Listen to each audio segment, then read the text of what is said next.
Hey, Sooner Nation, welcome back. Got another Champion Standard podcast. We'll have multiple podcasts coming up here in the next few days. It's football time in Oklahoma. We are less than a week out. I know it is finally here. Golly, it's been a long summer. Oh, It always is. yeah. Yep. But yeah, it's upon us. Yeah, we got Temple coming up, of course, this coming Friday at 6 o'clock. There was a couple of games. There was an upset yesterday already. Florida State going down. Georgia Tech played a nice game. I was watching that game and um, realized, Georgia Tech, they like to run the football. And hearing that coach after the game, they interviewed him. He's Mhm. a former O lineman.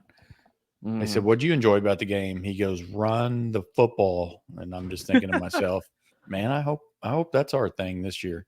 I'm perfectly They fine if that's our motto. they showed Run. some physicality, man. Yep. That I was, everyone's talking about DJU struggling.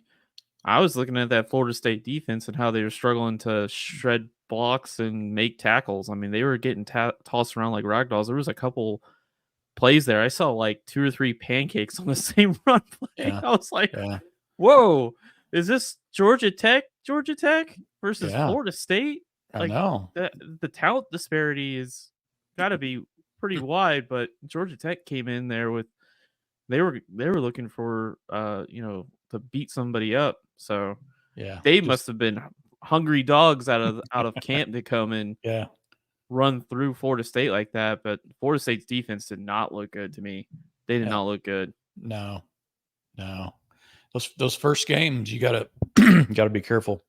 You can't let teams hang around those first games.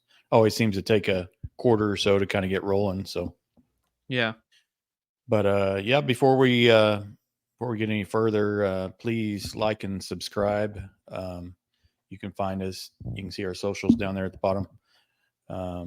Appreciate your comments as well. I've been reading some of those here lately. Those are always nice. Uh, and want to give some shout out to our sponsors, uh, Woodworks Distillery. If your if your thing is bourbon or whiskey, gin, vodka, whatever, please go try this distillery up north. I think it's off Britain, Hmm. on the north side. Woodworks. Just I know we went there here a while back and sampled a few things. Just a nice hangout. Would highly recommend it. Probably going to do a podcast here in about 6 weeks or so up there. Yeah. Gotta go hang Just out with them. Yeah, exactly. Go try them out. I'm actually having a dry August, so I haven't had a good taste of my bourbon or whiskey for the last month or so. How's that going? But You doing good? yeah, doing all right. I got Good. another 6 days or so to go. Yeah.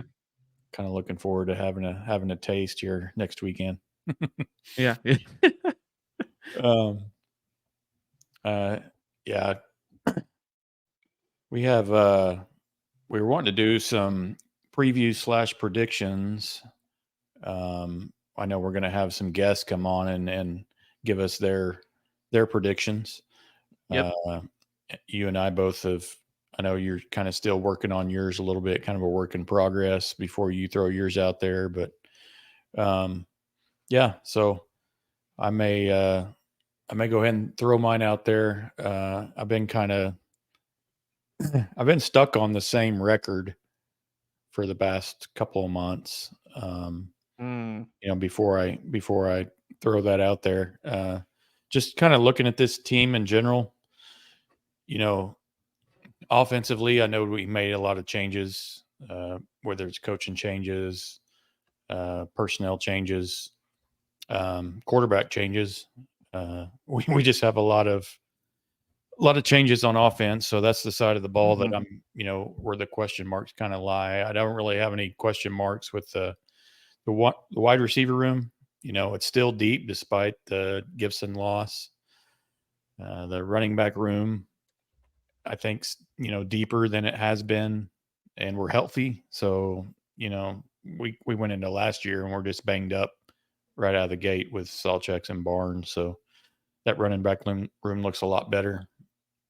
You got JFA coming in.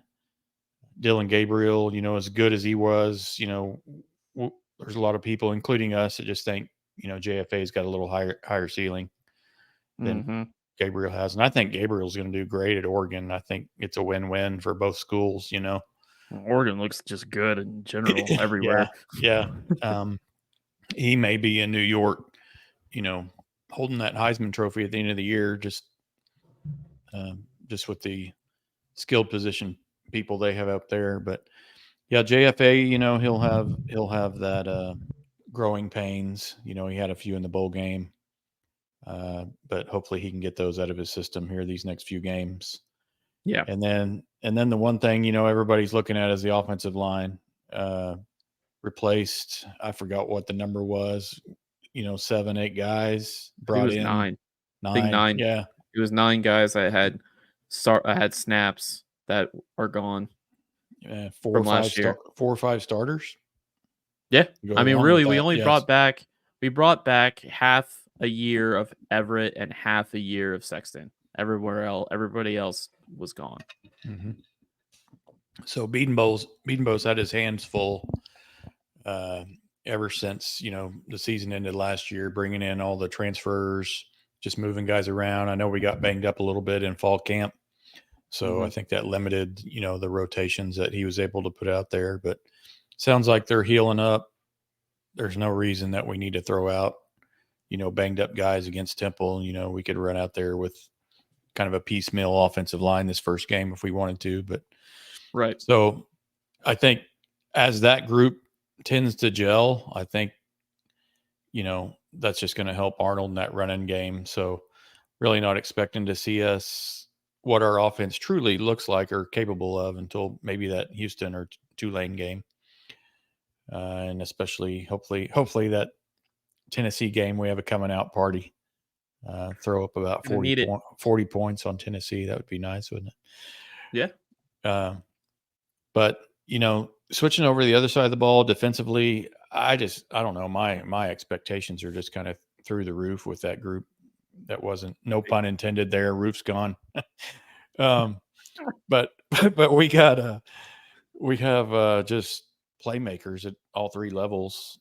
Thanks to getting Dominic Williams in, that really shored up that interior line, and then bringing in Woolard. I think our defensive ends are. We got 4 to 6 guys there that can come in and rotate in. They all, bring different things to the table. So I think that front 4 is really going to dictate a lot this year, which they haven't been able to in prior years. I think it's all going to start up front with them, and then that linebacking group behind them. Oh man, just as deep as can be, just athletes, All-American, just. Yeah, that group's, Kip's put on 20 pounds. He's going to look different. Yeah. He looks like a monster, man. He is. Oh my gosh. Yeah. And then, our secondary and safeties, our safety group, I would put it up against any other team in the country. Just between Bowman, RSJ, Bowen, and we may have the best secondary in the SEC next to Georgia. Yeah, I would agree. Safety room for sure. Yeah. Secondary, cornerbacks, I could go back and forth. I'd probably give them a nod there, but you're right. It's right up there with the best in the conference for sure.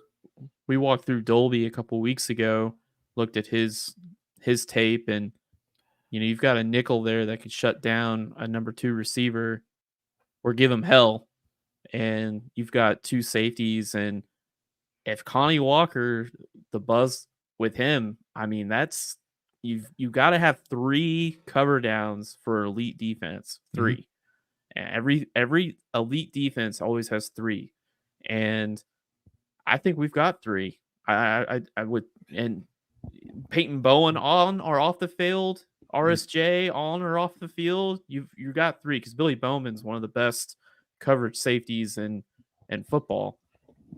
So, yeah, couple that with, a little Gentry, Connie, Dolby at Cheetah. We just got coverage guys all over the field. Ball and it's hawks a pass just happy running around out there. Yeah. SEC's not 2 yards in a cloud of dust anymore. It's not circa 2008 with, where it was a lot of ace too tight and just run the ball in between the tackles and grind the clock out. There's some serious pass happy SEC teams that have taken advantage of some really, really, really poor tackling in the back half of the defense. And Oklahoma should not have that issue. They're going to be disciplined. They're going to tackle well, and they're going to be one of the best secondaries that every quarterback's going to have to play against on the schedule. Yeah, yeah. So I think our defense will be in that upper, I don't know, upper 20% of the league, whatever that means. We're top 3, I'm not, top 3 or 4 at worst in the league, which could be top 15, top 10 in the country, honestly. Yeah. And then special teams, I think the addition of bringing in Deacon from San Diego State, coaching those guys up, he's kind of been that defensive specialist, and has had highly ranked special teams over the years. Having him come in, making special teams kind of a difference maker on the field again would be nice. And of course, we brought in the kicker Keltner from Florida State, of all places. Their kicker looked good yesterday, so that hit that that kind of made, right? Yeah, that made me feel better. I can see why Keltner left. that guy can boom them. But yeah, I think that's really pushed Schmidt a lot here in the offseason. I heard Schmidt's just got a great leg. Is booming them from 50 plus yards. It's the whole accuracy that he struggled with at times last year. So really hoping another year under his belt, maybe, a little pressure behind him, and a new coach is, just what he needed. And we really won't know until there's really that pressure kick in one of those games, three or four games into the season. But I feel better there at that position. So hopefully that can turn into a position of strength for us this year. But so, everybody's talked about our brutal conference schedule ad nauseum, just 6 top 15 teams, what we're 16th. So just throw us in there. There's seven of the top 16. Yeah, 7 of the top 16, maybe 8 of the top 16 are SEC teams.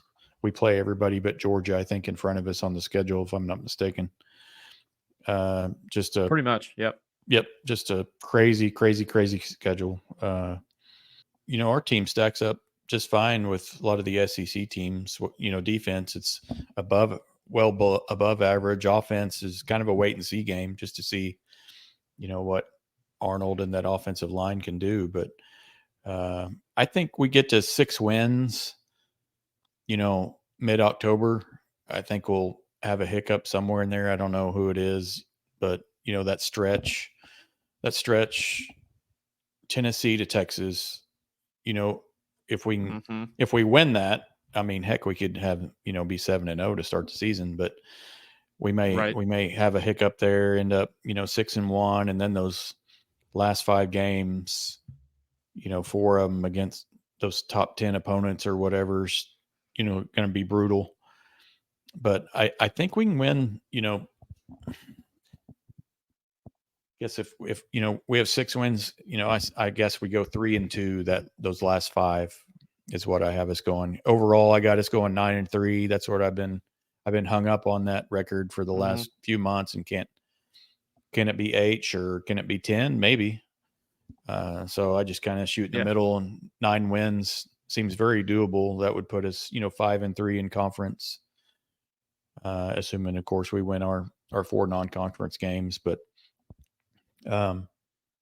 if we go 9-3 with that strength of schedule, I don't know how our strength of schedule is not top 3 or 4 in the country. Well, the playoffs should have 4 SEC teams. So with 9-3, I mean, you're still, just the way the schedules are lined up, like 9-3 is like right there on that cutoff. But four SEC teams are going to get in. 9-3, like you mentioned, the strength of schedule should get you into that playoff. Yeah, I would say comfortably with that strength of schedule. Regardless, if we finish 3rd or 4th in the conference, I think that, we're top 10 in the playoffs. I don't think we're sitting here, that 12th team on the outside looking in and getting bumped or something like that. I think we're comfortably in if we win 9 games with that schedule. Yeah. No, I think it, I hate to keep repeating it, but if Arnold and that offensive line comes together, I just think, the sky's the limit for this team. BV's third year, we've mentioned that a couple of times with that defense. I just think, what did he say in his opening press conference? I think we finally have that physical, punishing, relentless, suffocating defense this year that he talked about, on his first presser. I don't feel like we've had that since he's been here, of course. No. There's been times, where we've shown some things, the goal line stand against Texas last year, those are the kind of things that you hope are just kind of the normal for us at some point. But no, this defense is going to look very, very similar to the 2017 Clemson team, where they were like allowing 14 points per game. Fourth total defense in the country. 14 points a game. Really, it was 13.6. But I'm thinking that's what that defense is going to start to look like. It's going to look very just. We've learned that when BV says something like that, things that we need to work on, things that we're getting better. Like, he's not just saying crap. Like, he is very to the point. He doesn't lie to anybody. Like, I believe him. I think this defense is going to be really, really, really good. Really good. But I don't think 14 points per game good. I'm just that 2017 Clemson defense was really awesome, led by obviously BV. And it was, again, some of the common things was defensive ends, 3 cover down players on the defense, and middle linebacker that was all over the place. I forgot that middle linebacker's name. Yeah, I don't remember either. Bolware, I believe was his name. Was that what it was? Yeah. I think so. Yeah. No, I think, 20 points a game or less would be a good defense as well. If you're keeping opponents under 20 or near there, and able to score 30 plus, you're going to win a lot of football games. But right. Yeah, I'd be content if I can't imagine if we were 17, 18 points a game. That'd be a huge improvement compared to what we've been used to. So I think the league itself is going to lean a little bit more to the offense. I think it's going to be a little bit more offense happy, which then makes teams that are playing great defense even more important. So, like, even more impactful to the game, because I think the Georgia and Oklahoma and a few other defenses are going to look really, really good, but there's going to be this big gap and people are going to be scoring tons of points. But yeah, that's where I hope Luttrell in this new scheme, we can have a little bit more of a ball control potentially.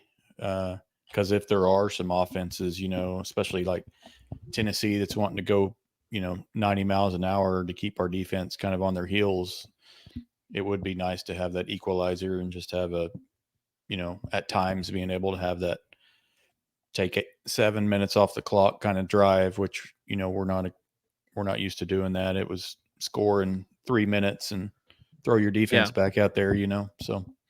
Yeah. But yeah, I'm not going to rule out, this team making like an outside run and making it to an SEC championship game. Wow. Well, if in my opinion, and I know Texas and Missouri have these easy schedules, probably a couple others in there, but I see Georgia getting there to the game. But I think that second spot's like up for grabs. I think you got 5, maybe 6 contenders for that second spot. I don't think that's stretching. We mentioned there's 7 top 16 or 8 top 16 SEC teams. So I just think Right. who is going to make it to play Georgia is going to be the question. So I don't Yeah, see. those 6 there's like 6 teams that have that like 9.5 win total, Mm-hmm. and then Georgia. And we're not But one of them. something's got to right, and we're not no we're 7-5. We're terrible, whatever, Mm-hmm. according Mm-hmm. to Vegas. Something's got to give. There's going to be at least 2 teams that are going to plummet. They're just going to they're plummeting. Yep. I think you can narrow. I would guess to venture a guess between Alabama, Tennessee, Oklahoma, and Missouri. Missouri based on schedule, and LSU. So there's those 5. So did you Ole Miss, exclude Texas and Ole Miss? yes, I think they're overrated. I think Yeah. yeah. Well, let me get into my. Yeah, you do your Let me get prediction later. next time. So I don't. I'm want not you going to to make Texas happy. I'm not Yeah. going to make. And honestly, there's a couple I just said that I don't believe in either. But Yeah. I think there's gonna. I'll just leave it at this. Like, there's all these teams that they're saying, oh, these are all your 9.5 win teams. We're not having 6 10-win teams, even though I showed it to you. Like, realistically, you could totally have 6 10-win team tied at the end based on all these scheduling, which I dislike. I hate these schedules. There's no way that's going to happen. There's going to be at least 2 teams that just plop. Like, they just fall.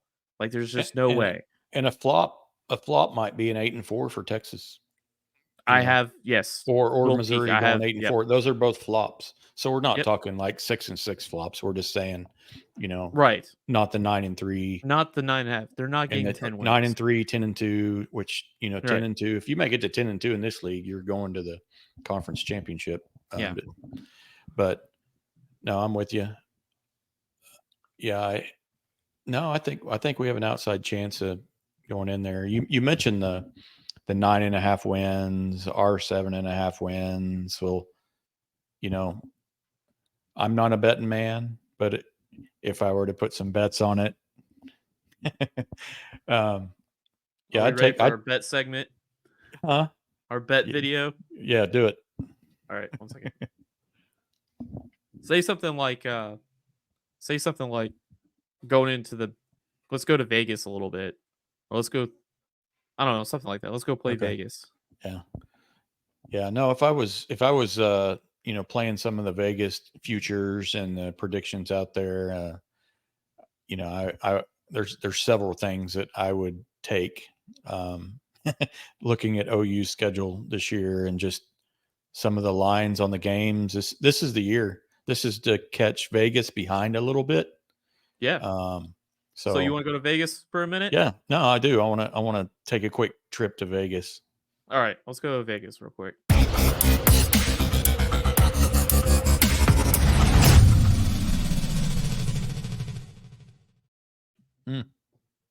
Nice. All the chips are out there. No, I think the one you already mentioned, the OU, 7.5 wins. I just can't. I can't see us winning 7 games or less. It would be. There's not enough couches in Norman to burn if we went 7 wins, man. It's just not happening. Take the over on that. This team's good enough to win 10. Are they closer to 7 or are they closer to 10? Well, in my opinion, they're closer to 10. If you were to ask me between those two, that's why I'm predicting 9. But yeah, I would take that 7.5 on the total wins, and then we're underdogs to Texas by 8.5, which I don't understand. I can't remember the last time we've been dogs to them by more than 4 or more than 6. It's been a while. It doesn't happen very often. I don't understand it. They're getting all this love, and they lost receivers, defensive tackles. They've lost running backs this fall. I don't understand it. Yeah. I feel secondary, the back 4 are very They're not very good. Coaches, Yeah. Florida O-line coach Flood Mm. is Mm-mm. overrated. Now I do like the O-line at Texas. Like Sure. they've got some good players for And sure. it, which But isn't, Sewers, yeah. I don't think Sark has enough to cover Sewers. I bet Mm-mm. Sewers is going to have a slow start to the year, and then all it takes is, you know how that fan base is. They'll start calling Yeah. for Archie Jr. Just in the simplest, just by looking at it in the simplest terms, we beat them last year. Yep. I feel like we're better, Yep. and I feel like they've taken a step back. So Yes. Yep. to me that doesn't add up to Texas being favored by 8.5, much less winning the game. So to me, that's an easy, if you're looking at something, I think just taking those points, taking those 8.5 points, and the OU side of that just feels like a no brainer this year. And then, looking at some of the other Vegas lines for some of the games, we're dogs in, I want to say, 4 other games. Going to Ole Miss, going to Missouri, going to LSU, and Alabama at home, we're all dogs. And I just don't see us losing, every single one of those games, much less, you know, some of those. I think we're dogs by 4.5, 2.5, 6.5. I just don't see us going in there and losing Yeah. those games. And, maybe we do lose them, but I don't think they're going to cover. So I liked those. I liked those picks as well. Um, Now some of the other ones are, making the playoffs, winning the Natty, Heisman Trophy for JFA. Those are a little farther out there, and the odds kind of reflect that. But making the playoffs, I think, is like a plus 5,000 or plus 6,000, something like that. So Jeez. I thought that was that'd be worthy of throwing a small amount of money on just to get in the playoffs. But no, I don't see any reason why we can't potentially, surprise people and accidentally win the SEC championship. But I know that'd be tough.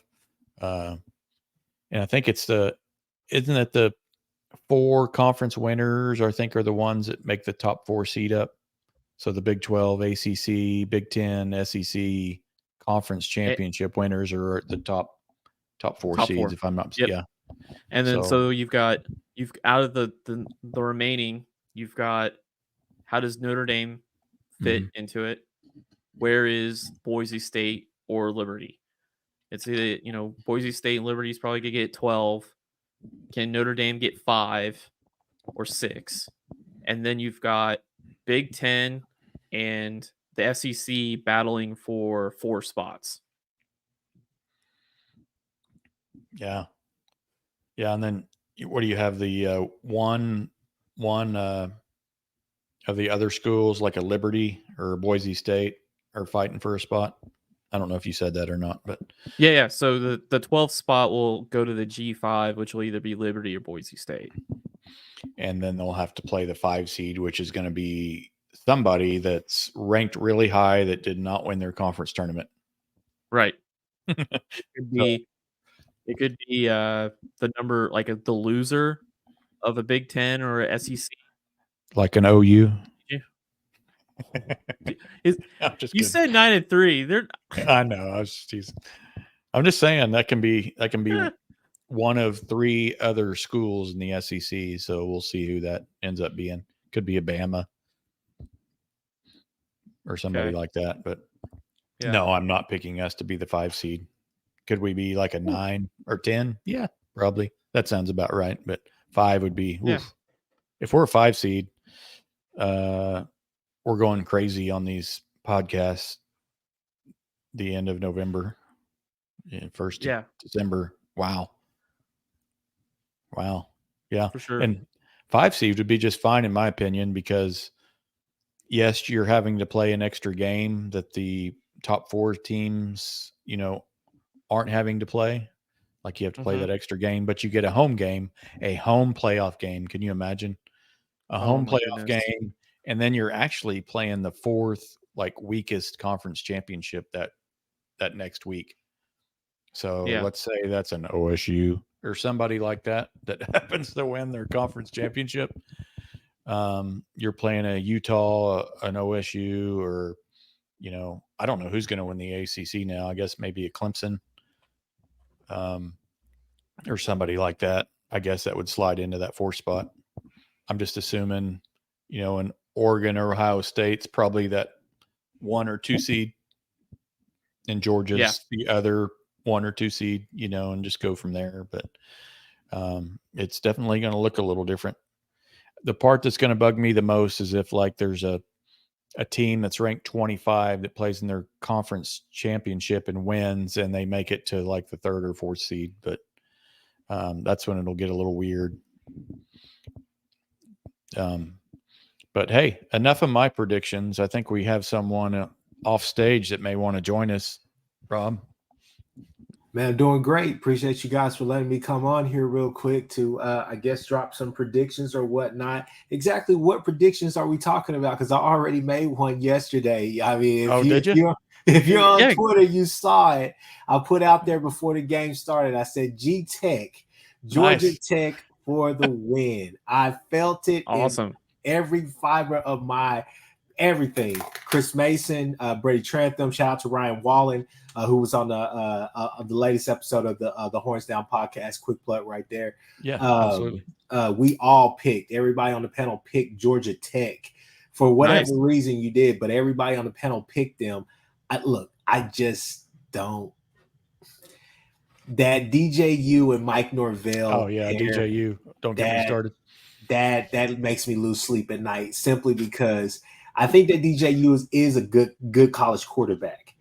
However, he tends to have these whatever voodoo is on him. But Mike Norvell, we all know he loves close games. It's just one thing that he loves more than playing backyard football when his offense breaks down and he's got to, just have an improviser back there, right? He loves playing close games. I don't like that combination when you're trying to work in new guys, all the rest of that stuff. So, Look, Georgia Tech, this is not your mama's. This is not your daddy's. This is not your grandma's Georgia Tech. They are not running triple option when they have Megatron back there. They are running a fluid offense. Haynes King, word of advice, read better. Please stop trying to run the ball. Give it to your skill guys. You got skill guys, man. Y'all can make some noise in the ACC. But with that being said, I just had to get on here because I was like, hey, look, I made a prediction yesterday. I'm swamped. I'm out of here. I'm exhausted. Because that game was an amazing game, regardless of it was great. But it was a great game. A lot of fun. Yeah. I always like when they do the Dublin game. They do that every year, right? Isn't usually the first game out there? Or is that every other year kind of thing?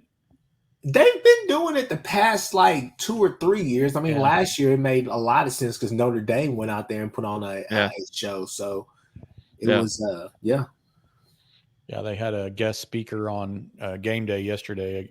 Seamus. Yeah, Seamus. So that was fitting. I like definitely the Irish guy on there. That was funny. No, good prediction. Yeah. No, I knew when that game went to halftime and it was tied up, that was going to come down to the wire, and it did. So, way to stick your neck out a little bit.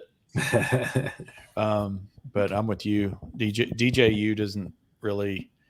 He's going to throw out a few stinkers. He's a good quarterback, but he just, I don't know.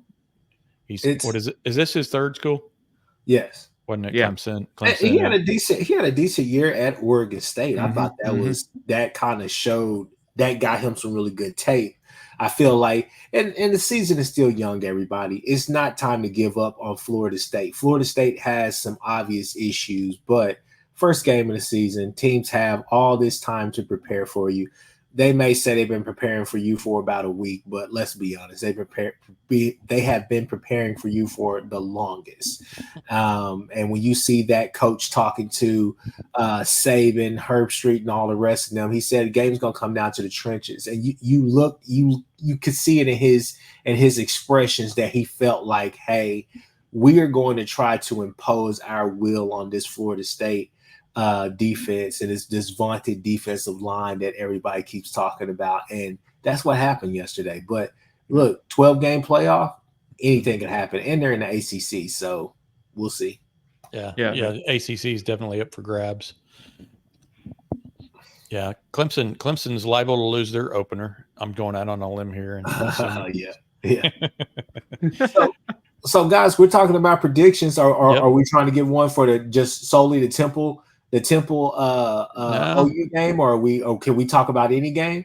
Kind of like just season prediction, and if you want to go into like specific games on OU schedule, that's great. Well, I was just gonna say so for this season right here for OU, people listen to me, okay? All right. I know a lot of people are gonna say I'm crazy. A lot of people are gonna say I'm bold. I predict no worse than 10-2 this year. I think that your schedule, I believe that your schedule is tough on paper, but we have to see things really develop during the season. And the reason why I say that, I think you put your glasses on. Oh, the rose-colored glasses. Hey, rose-colored. Hey, look. Hold on, real quick. As I get it stuck here. Let me put this on real quick, so people understand. So Oklahoma only fears God. Okay, so I'm just gonna be real with you. No, I think 10-2. I think your season is tough. It's tough on paper, but I'm not necessarily sure it's going to be tough all the way through. I think in your first 5 games, I honestly think the toughest game is going to be against Auburn. To be honest with you, I think on the road, Jordan Hare, it gets weird there. That's a 11 a.m. kick in Kansas or 11 a.m. 2:30 game in K-State. That's just really weird. Iowa State game that's just kind of really weird, right? So we've had those type of games. We had those type of mental lapses.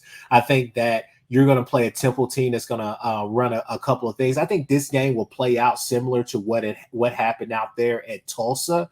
Getting the vibe from Ryan Wallen, I just feel like they're not necessarily sure what they want to do at quarterback. They're going to have, and Ryan Wallen is a Temple guy, right? A recruiting analyst, writer for 247 Sports, and dedicated to Temple as well. But the thing is that, from what he says, that they're working in a lot of guys hit the transfer portal. So I think their defense their defense should be a litmus test for us to see does Jackson Arnold check all the boxes of being able to go out there and be an elite.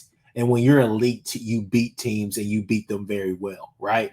I think Houston is going to come here with Willie Fritz, and people are going to say, oh, we should win by 40 or whatnot. And that's going to be a good game simply because Willie Fritz is a hell of a coach. He's going to try to slow this game down and make it about possessions or whatnot. So we got to go out there and do what we need to do. Tulane's going to be the same way. They're still going to have remnants of Willie Fritz. And then when you get to Tennessee, I know that they have this defense and all the rest of those things, but you're at home. And the biggest thing that the biggest advantage that you have is that, look, this is Heupel, and we love Heupel. We love what he did here at OU. But at the end of the day, you've played against that offense for the last 2 years. So every day in practice. So the biggest thing is just not getting your calls late like we like to do, which I understand that, but they're going to be running hurry up. So we have to be ready to be able to attack and be aligned and be ready for that.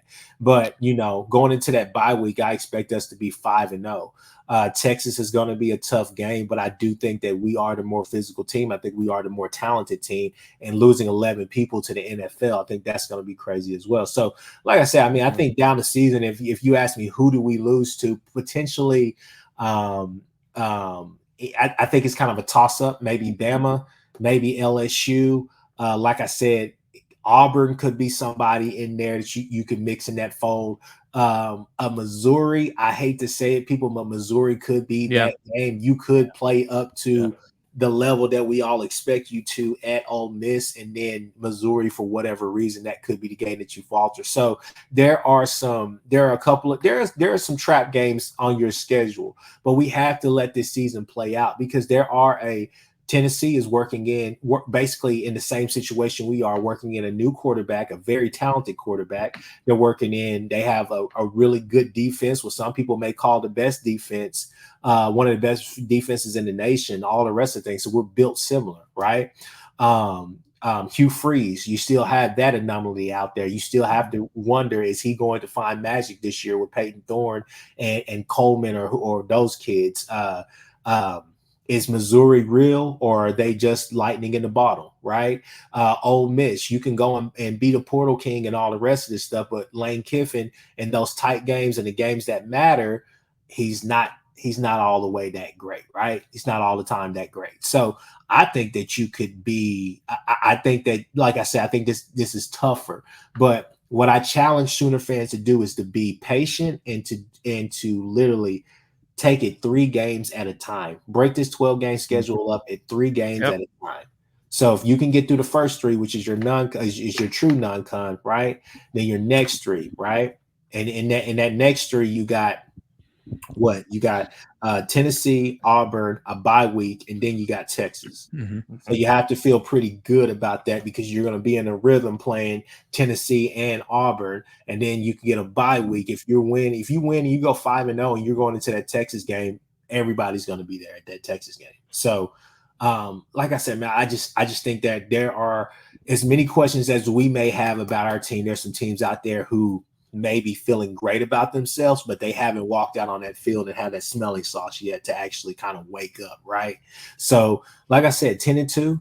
I think OU is in good hands. I think this is going to be the best defense that we've had in years.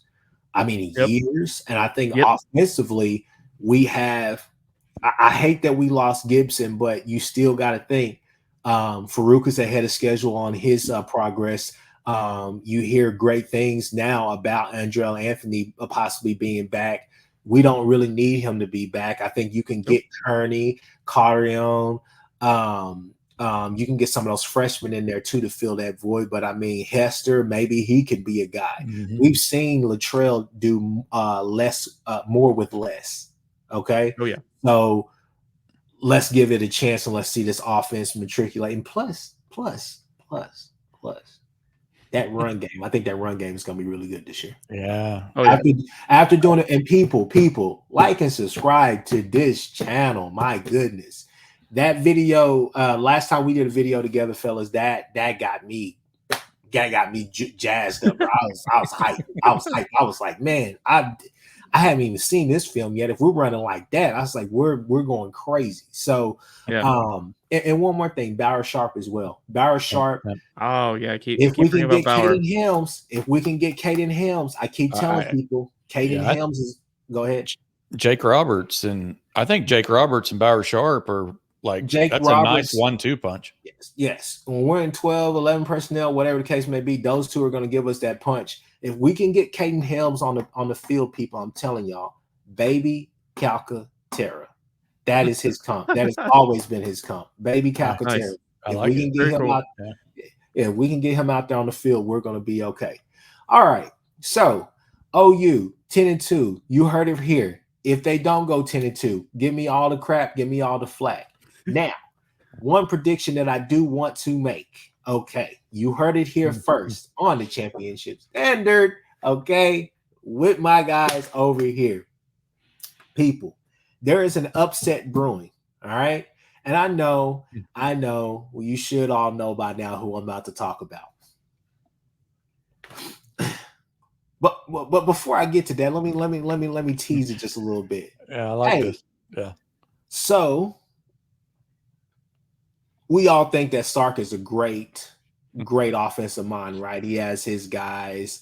He went out there and got Isaiah Bunn, he's got a system. He's got his guys. They should be all right offensively, right?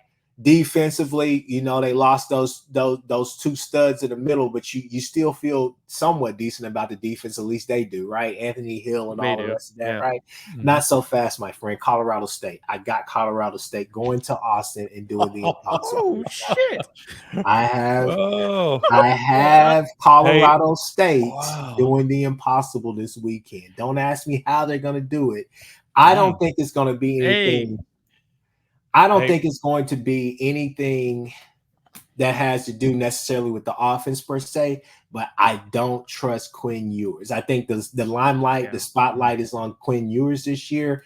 Not the biggest fan for obvious reasons if you've been watching me, however long you've been watching me. But and if I'm wrong, like I said, throw it in my face, give me all the flack. But Colorado State for the win, give me minus 4.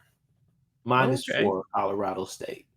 Is Norvell still there? Norvell's still Yes. coaching there, yeah. Yes. They took him to the wire early in the year last year versus Colorado. They almost got him. They almost got him. That's a sneaky play, man. I like that. I think that Colorado State is bringing back a bunch of guys too, I believe. Yeah. And I that's a game that I have my eye on. That's the reason why I am excited. I'm going to the game. If you guys are going to be there, definitely hit me up. Try to meet up with you guys or whatnot. But going to the game Friday night, can't wait. First game as an SEC team. Yada, yada, yada, everything. First game of the season going to be jazzed up, 6 p.m. game. Yes. But that next day, dedicated to nothing but football. And that 2:30 kickoff between Colorado State and Texas is going to be I think that's going to be one of those sneaky games in there where you're watching it. And it's either going to be two things. It's either going to be a blowout or it's either going to be a close game. Because people, look, if you're laughing, if you're talking noise about me right now, that's perfectly fine. But look what Texas did. Look what Texas has done the past couple of years when it comes to non-con play. They have played it just about as tight as we did against SMU last year. SMU also, I did not see y'all going up there and having to basically scrape and claw to win that game. I fell asleep and woke up and I said, well, sweet Jesus. Yeah, I like your Colorado State pick also because Texas will be looking ahead to Michigan. Oh yeah, that's what they got. Yeah, they got that big circled time on their schedule. So, and that's the game. That's the game that, like, that's a tough game for me to call as well, simply because I don't know what OG or however you say his name. I don't know how I'm scared of him because I know that they are going to run the ball 35, 40 plus times that game. I know that they are going to try to be more physical than Texas. I get that. But when it comes down to those 3rd and 7s or the 3rd and 4, 3rd and 6, I don't know. That's my only issue. Is he capable of, I don't necessarily need him to be a big play, type of guy with his arm, but I need him to be able to pick up yards whenever I'm I need him to be a killer. I need him to be elite when it comes to the intermediary game. That's where he's really going to make his bread and butter because, I mean, let's be real. That's what was the quarterback there last year? McCarthy. Yeah, McCarthy. That's what he did. McCarthy had an arm, but I mean, they just kept everything concise and precise. But yeah, no, I kind of favor Texas in that game, at least just right now, but we'll see. But this Colorado State game could show it. But I do think Colorado State is going to go out there, and I think they have potential to expose some things with this Texas team. I want to see what this defensive line looks like. Look, when they're telling me that Alfred Collins is probably going to have a good year this year, that lets me know the bar is kind of low right there in the middle. Right. You guys are Trey Moore. Trey Moore should be amazing, and I think he could potentially be amazing. I don't know. We just kind of got to see. We got to wait and see what this is going to look like, right? We know that Sark offense is going to be friendly, and we know he's going to be able to plug and play with guys or whatnot. So we'll see. I think Nyblack could be the key to that team as far as that tight end because I think he gives them a better receiving option than JT Sanders. I know a lot of people give me flack about him because I called him a non-factor, but that's perfectly fine, Texas fans. All I'm saying is I think that you guys got a gem. A true gem in Nyblack. But like I said, I got Colorado State. Let me think. Who else is playing? That's really about all it has. And that's not even really Texas hate. That's just me looking at the matchups and looking at, okay, you guys got a huge game next week, the game of the week, right? The following week. So I'm looking at Colorado State, who is just really just if you're struggling with Wyoming with the talent that you had, the NFL talent that you had last year, regardless if you're keeping it vanilla, I mean, you could say Colorado State is on par or maybe just a tad bit better than even that Wyoming team last year. The other game on the 31st is Notre Dame and Texas A&M. If A&M knocks Notre Dame out, I mean that loss there can take them out of the playoff. If you got that early L and you got your rest of your schedule, they're not going to run the table most I'm likely. And A&M might be sneaky good next year. I mean, I don't think people, Jimmo Fisher was pretty bad. I mean, he was pretty bad. So the coaching has got to take a big step forward for A&M this year. Here is the thing about that A&M and Notre Dame game, guys. Okay, this is what really has me, because they are so intertwined and they have so many connections from Elko and Leonard to, I mean, there's a bunch of connections out there. But I think the interesting thing about this game is really basically the matchup of the minds, because both teams are going to be defensive minded, because their head coaches are former DCs, et cetera, et cetera. Whereas I say Elko knows Leonard and knows his tendencies or whatnot, I could really see this go back and forth as being a 3-and-out type of ordeal. And the first one to like 17, 20 points wins the game. It's going to be a really kind of old school grit ball, simply because I think that it's going to be hard to move the ball on that Texas A&M defense, because I think Elko is going to get the best out of those guys. The remainder of the 5-star guys that he has in there, and then his portal guys as well.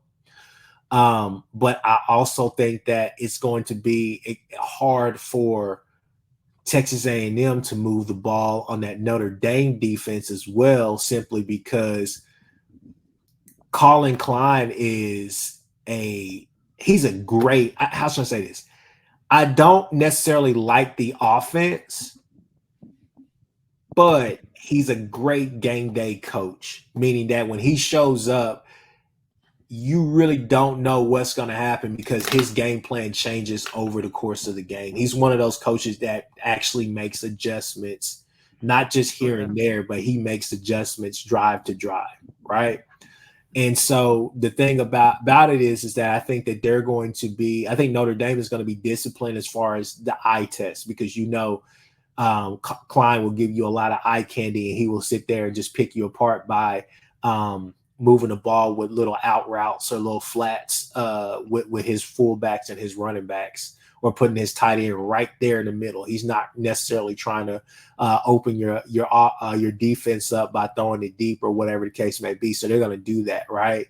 But losing Reuben Owens is a big thing, but I think they'll have durable backs, serviceable backs, but we'll just have to see, are we really convinced that Weigman? So if you ask me who wins, I'm actually going to give it to Texas A&M, only because it's at home. Yeah. Because it's at home. I have A&M win that one as well. One more prediction before before you guys let me go. Sooner fans, you're probably gonna be mad at me for this one, but where you're going. Give me USC over LSU. No, get out of here, man. Give me USC. No way. Hey, look. No. One thing, you guys are in my mind. I know in my unc's mind, we talk about all the time. You guys are experts in breaking stuff down. I think you guys will agree with me on this right here. There are 2 times in a season that you don't want to face Lincoln Riley. One is in championship November, when everything is jazzed up with that offense, meaning that they are clicking on all cylinders and they are explosive, and that he has the quarterback that he needs back there that can run his offense, but also improvise and work with his legs. You do not want to mess with because it doesn't matter what you do. Lincoln doesn't care necessarily about the defense. He'll just outscore you, right? Yep.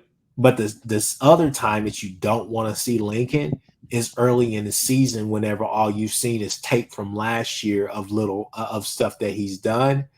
But but now in this season, you know that he's going to show you those same looks with wrinkles, right? Yeah. That's whenever those shallow digs and different things like that, and those knife plays really become a pain in the ass, simply because he's had all offseason just to kind of look at you and say, okay, cool. Yeah, no, I know Harold Perkins is is going to be a top linebacker outside or edge or whatever you want to classify him as at the next level. I know that guy is there. I know y'all want to blitz. I know this defensive coordinator from Missouri, he wants to blitz. He wants to get us in those situations. That's perfectly fine with me because I know that I got Deuce Robinson, another tight end, who are going to come right over the middle and do whatever I need them to do. I know that I still got a Branch out there. I know that Mekhi Lemon as well is still there with me as well. Miller Moss may not be, hell, he may not even be Spencer Rattler, but I know he's a good, durable quarterback. And then I got a backup as well that's mobile. So however you want to do it. Defensively, I don't really see it being a difference. I think that's where they could get got. But the problem is, I think that offensively, I think that Lincoln's going to give them a whole bunch of different looks. You both know there's going to be one or two trick plays in there or plays that resemble trick plays that you just like, well, damn, I didn't even, what? Like, how? Like, is that even legal? You know what I'm saying? Like, what? So you know that those are going to be mixed in.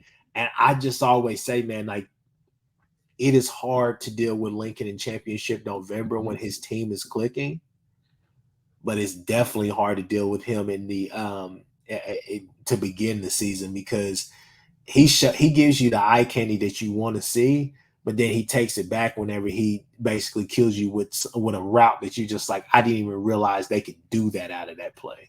Yeah.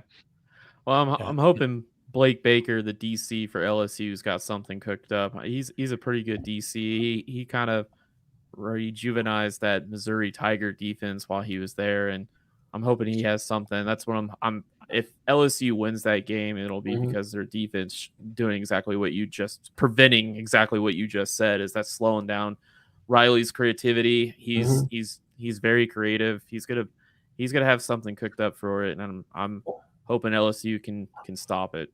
Or hey, Brian Kelly, here's a pro tip. If you feel like their offense is just so explosive and this and that, and you finally get 3 and outs here and there, just slow the game down. We all know. Yeah, they should have a run game. Like that offensive line is the best offensive line in SEC. They should be able to run the ball at will. And I'm not a big Nussmeier guy, but and there's still guys, Kieran Lacey and all them. They're decent. They got a transfer too, but they should be able to run the ball and play great defense. Just your classic SEC stuff. I'm hoping LSU gets that win. I do not want USC to win that game. Oh yeah, nobody does. 3 yards in a cloud of dust, Brian Kelly. It's not like you have to do anything amazing. There are what I like to call, there are games where, how should I say this? There are blueprint games out there of how to beat teams, right? And some teams, they may not beat you, but they give other teams the idea, okay, this is what we're going to do to beat OU, right? This is what we're going to do to beat them. Like for example, last year, Tennessee, right? They did a lot of QB run with Milton last year. I mean, literally running at your linebackers. I mean, running right at their knees and their legs. They did a lot of QB run to keep them off balance. Successful with that in the first half of the game.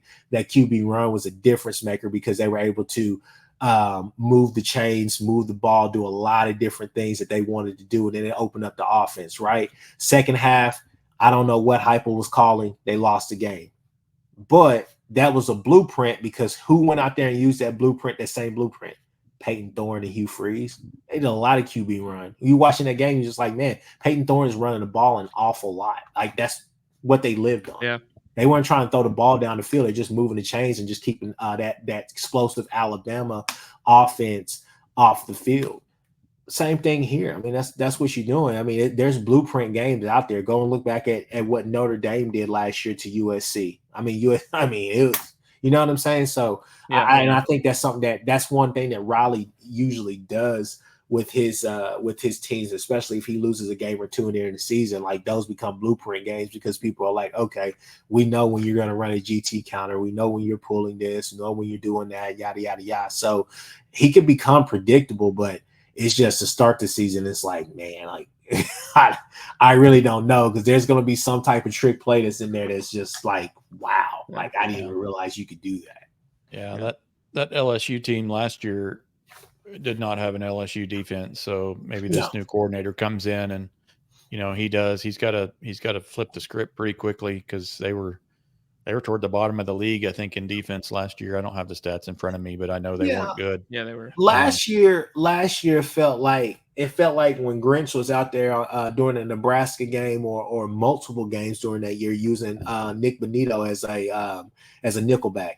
And you're sitting there like, hey man, let him do what he's gonna get paid to do in the league. Let him rush the guy. Put Deshaun White or whoever else was out there that year. Put them as the spy. Don't put Bonito as a spy. Let him come off the damn edge and get busy. What are we doing? You don't put Harold Perkins out there and just say, oh yeah, let's show your coverage skills. I'm not paying Harold Perkins to go out there and be a cover guy. I don't want him to be a box safety. Yeah. Do I want him to be able to do it at the next level? Yes, but I'm not trying to get him to do that now. We're trying to win, right? It was just really an off year. But to me, like I always say, it's the Brian Kelly effect. Brian Kelly's not going to have the leash that he had at Notre Dame, because it kind of went back both ways as far as like, hey, Brian, we really want to keep you on, but sorry, but we can't lessen our academic standards to get some of these guys that you really want here, right? And he is just like, well, nah, I mean, losing season or good season, I'm still here regardless, so I got a job. But that's not going to be the thing at Notre Dame. I mean, not Notre Dame, but LSU. But at some point, that clock is going to start ticking. I don't know when. But I expect them to have a similar season that they had last year. I mean, I think 9-3. I think 8-4 at the worst, but I think 9-3 is a great place just to say they should be. I mean, I would say for us, 9-3, 10-2 is really right on par with where we all expect this team to be, as talented as it is. But we'll see. But I mean, I don't want USC to win, but I'm sorry. USC, Colorado State. Nice. Got you guys. Feeling good, man. Feeling good. Well, we'll have you on here next week so you can back up that Colorado State prediction when they do win. Oh, hey, let everybody know you heard it here first. If they do win, I want to please have me back on. Yeah, I will have some words to say. I will try to keep it as PG-13 as possible, but it could get very real over here. Yeah, no, but I like your 10-2 prediction. Before you came on, I threw mine out there, and I was 9-3 as well. And I'm with you. I think we're closer to a 10-win team than we are a 7-win team. I know Vegas has us at 7.5, which still makes me laugh, but I'm right there with you. 9 wins. This team's got everything. I think they need to go out there and have a good season. So 10-2. I hope you're right. You trust the same trust that I had in Lincoln's offensive play calling is the same trust that I have in BV's defense. Play calling, style, aggression, etc., whatever you want to say. I have that same trust in the defense out there. I think that you finally got guys now. You're not necessarily building from the floor up. You got guys and guys that have been in the system as well. I think your safeties are going to be good. I think your corners are going to be good. I think you can actually this year. I think competitive depth was the term last year. I think that wasn't writing on the wall. I think it was kind of camouflaged just a tad bit. This year, I think you do have that competitive depth, and I think that you can rotate guys in if somebody's not getting the job done. I think you won't see a hesitation there. Yeah. It just comes down to the point where you feel you already feel good about the interior. We got to see what that edge play is going to be like, and then if Jackson Nolan and that offensive line can gel, the world is ours. I really feel we're going to be competitive. Yeah. It's going to be OU is going to be a hard out for a lot of teams. It's not going to be any. Yeah, there's not going to be any blowouts crazy. Yeah, I think that. I agree. Yeah, Jackson Nolan doing this thing. It's done. Agreed. Well, let's I guess wrap things up here. Now, I really I appreciate you coming on, throwing out that 10-win prediction. I didn't have the nerve to do it. I'm stuck on 9. I can't. I'm a little bit crazy, you know. They call me No. crazy. I like it. You're just more bold than I am. That's good. That's good, especially with your other predictions. I like that. So, hey, upsets happen. So, somebody's got to predict them. Right. Somebody's got to do it. I'm just crazy enough to do it. Yeah. So, yeah. For our listeners out there, go follow Kchris Griffin on the Horns Down podcast. A lot of great content out there. I need to go look at your last one. I haven't looked at your last one with your Georgia Tech predictions that you made yesterday, so I'll have to go check that out. Oh yeah, no, we talked about it for like briefly, but everybody was like, "Man, just something feels weird about it." I was like, "Man, look, DJU with Norvell is like what?" I mean, I don't know. I think one of the funniest things, like somebody in those Twitter spaces. I'll leave you guys with this. Anytime you want to have just a good old time. And if you're okay with just listening to something really, really vulgar for a little bit, go to a Florida, Miami, or Florida State Twitter space after they lose. It's better than watching the Longhorn Network whenever Texas loses. Yeah, it's very colorful in there. The language is very colorful, but they're very they're very expressive with the terms that they like to use towards Norvell and him being fired. So I don't know. Yeah, go check out the Danny Cannell Twitter space too. He has to eat humble pie every time he throws something out there. So yeah, he's still crying as we speak right now at 4:33 p.m. Exactly. All right. Well, we'll catch up with you again soon. I really appreciate you coming on and joining us, and we'll be in touch, and we'll do this again soon. Thanks, Chris. Oh, you're muted. Chris. Yeah, you're muted. Hold on. Unmute your mic. Nope. Oh, that's cool. Yeah. No, that was good. He threw out the 10 wins. I wonder if anybody else will pick 10 wins. I guess we'll just have to wait and see. So yeah. So we're gonna keep moving on here with some of our guest predictions. I've already kind of did mine. We've just kind of going through and bringing on some of our favorite guests, kind of get their input on what their expectation is this year for OU and anything else. So without further ado, let's bring on our next guest, our favorite buddy Rob, to join the program here. What's going on, Rob? Hey guys, how's it going? Good. Just good.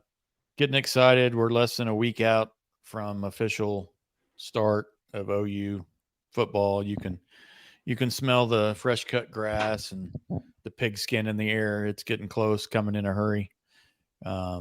Just getting excited. So wanted to bring some people on and talk about it.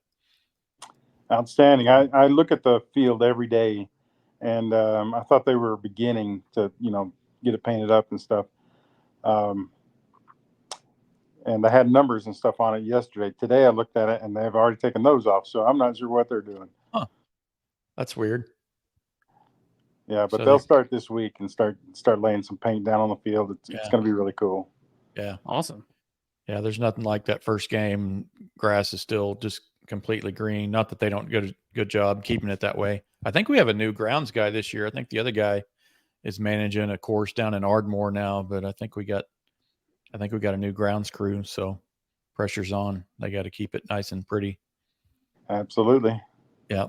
So I already kind of came out with my prediction. I expect us to go like 9-3 and potential playoff team. Even though we have the gauntlet of the schedule, I really like the look of our team this year. So, and who do you got us losing to?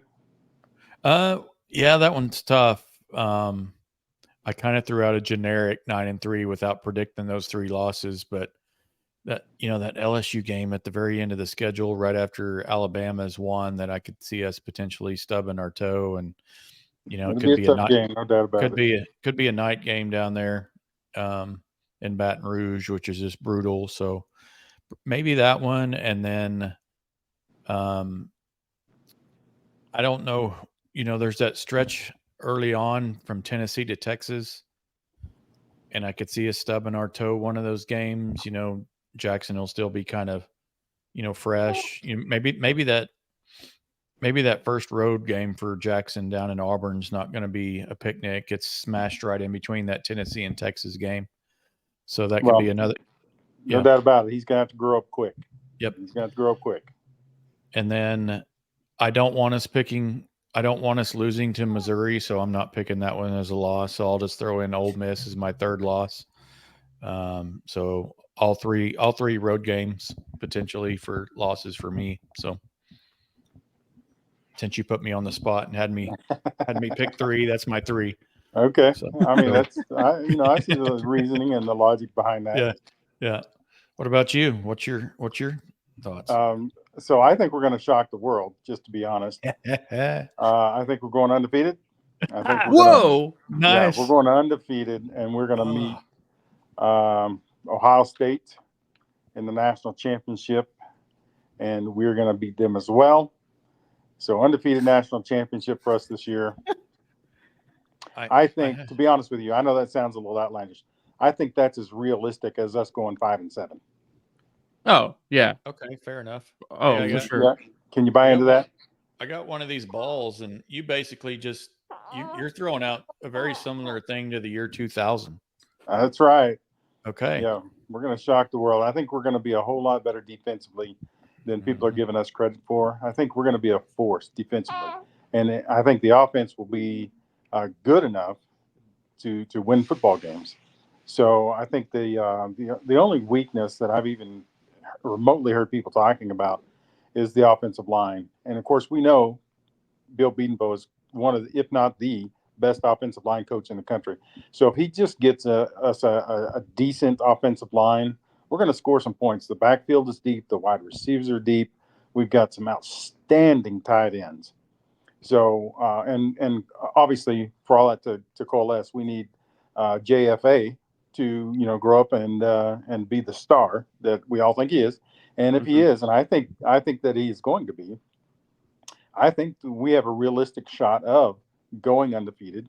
I mean, I know Alabama's Alabama, but they're not the Alabama of 2-3 years ago. No. LSU's not the LSU that won the national title back with what's his name. So, we beat Texas, which we will. Man, I think there's a realistic shot of us going undefeated, at least into the SEC championship game. And, obviously we're going to probably play, a Georgia. I mean, that's a fairly easy call there. Georgia in the SEC championship game, right? Yeah. We get by them, we're going straight in. And even if the SEC, whoever loses that SEC championship game, as long as their record is good, like if we're undefeated and Georgia beats us, we're still going to make the playoff. Oh, yeah. Sure. Yeah. So it's not over. So I think we're going to be good. I think we're going to be better than people are giving us credit for. And I think we're going to shock the world. Man, undefeated this year. I will say this. I'm a homer. I know, that's fine. That's fine. I like the undefeated prediction. Gosh, if we do that this year, we're officially on the map for the foreseeable future. And here's one of the reasons I say that is because I so want to shut up all those people who go, well, you're just not ready for the SEC. We play, real football. It's not Baylor and whoever else. Man, I want to shut them up and just say, well, what do we tell you? We ran the Big 12. Now we're going to run the SEC. Oof. Man. Love it. Mark it down. No, I love it. Yeah. Mark's down. Yeah. What's funny is Nick Saban a couple of weeks ago, I think he was quoted, of course, saying, he goes, Texas thinks they're going to come in here and, run through the SEC. They got another thing coming. Well, maybe he was right. maybe he was right. Maybe that team is actually OU. We'll see. We'll see what Texas has. They might be decent, but Texas is going to drop 2 or 3 that they shouldn't have, and then they're just outclassed in the. Don't they have Michigan this year? They Yep. do. Second Nice game work. of the season. Yep. So really, the team that might go 5-7 might be Texas. Oof. Ooh, that'd be Yeah. funny. Yeah. Sark will be in the unemployment line if that's the case. Listen, when things Oh, start going downhill, it's going to go downhill quick at Texas. Yeah. We've seen that happen before. Well, their star running back is out, right, for the season. Mm-hmm. So they're scrambling in the backfield. Now they probably got some talent, but it ain't like the kid that just went out. Am I right? Oh yeah, for Right. sure. So, I mean, if you're banking on them to go undefeated or make the SEC championship game or something like that, I think it's seriously diminished at this point. Yeah, and I think they had 11 draft picks that are no longer on the team. I don't know if that number's right, but I know it was up there near double digits. Most of the receiving core, those defensive tackles, etc. Yeah, they lost a ton. So, yeah, I think they just assumed since they made it to the playoffs last year that was going to be the norm, but that's not the Texas we know. Nah, I think they're overrated a little bit. And if Michigan or somebody comes in and just demolishes them, and break their spirit, they could go 5-7 or 6-8, whatever the numbers come out to. But them and I think it's them in Missouri that have like 2 of the easier schedules. Yeah. Yeah. Which I don't know how they came up with the schedules at all. Makes no sense. It doesn't look like the NFL model. I can tell you that. No, it's not. I don't know how they we did were it. taking a dive into like all the schedules from all teams, and you could realistically have like 6-10 win teams. Like if there was, of course there's gonna be a little bit more parity. There's gonna end up having some upsets here and there, but like just because there's a whole lot of common opponents, like you can rack up wins with a bunch of bottom teams, and you got teams that are really good that are playing some other really good teams, but you could have like 10 6-win teams and this it's a realistic like thing. It's weird. Absolutely. I don't like Yeah. it. I want divisions. I want pods or whatever you want to call them. I want those same 3. You play those 3. You play the next one and etc. But it's just this smorgasbord of crap. So makes no sense. Yeah, it'll be weird. It'll be weird gonna- looking at standings. It's going to be a good season. You'll see standings, just 16 teams listed. We're so used to having divisions, whether it's a Big 10 or Big 12 or SEC, it's just going to look odd. That's strange. Is that the case with the other 2, all 3 conferences, basically? The other 3 big conferences, just no divisions at all? I'm not sure. I'm not sure how the Big's doing it. I thought I'm not sure. Yeah, I'm not either. I don't think the Big 12 has any more divisions, if I'm not mistaken. And I think I heard Big 10's not doing that either. So it would just make sense that the ACC fell in line and is not having any either. Yeah, there my is dog- no divisional format at all. No East West, no legends, leaders, or whatever the heck they used to call it. No, it's completely divisionalist. Anyway. Sorry about that, guys. No, That's you're all right. good. Y'all keep chatting a minute. I'm gonna let my dog out. Yeah, so I'm actually really excited to see our running backs and what happens back there, because I think Tatum is gonna be a factor, and Javonte Barnes and Salchuk. Salchuk. I mean, I think they're great backs, but I don't think with any of our coaching staff that any spot is sewed up. I think they're going to run them back by committee. We've seen it before, and the hot hand, whoever that may be, is going to take that spot. And I wouldn't put it past Taylor Tatum to win that spot. Maybe not Dang. immediately. Right. That would be great. I mean, you need 3 good tailbacks to get through a whole season, and you play the hot hand. You want, play the hot hand.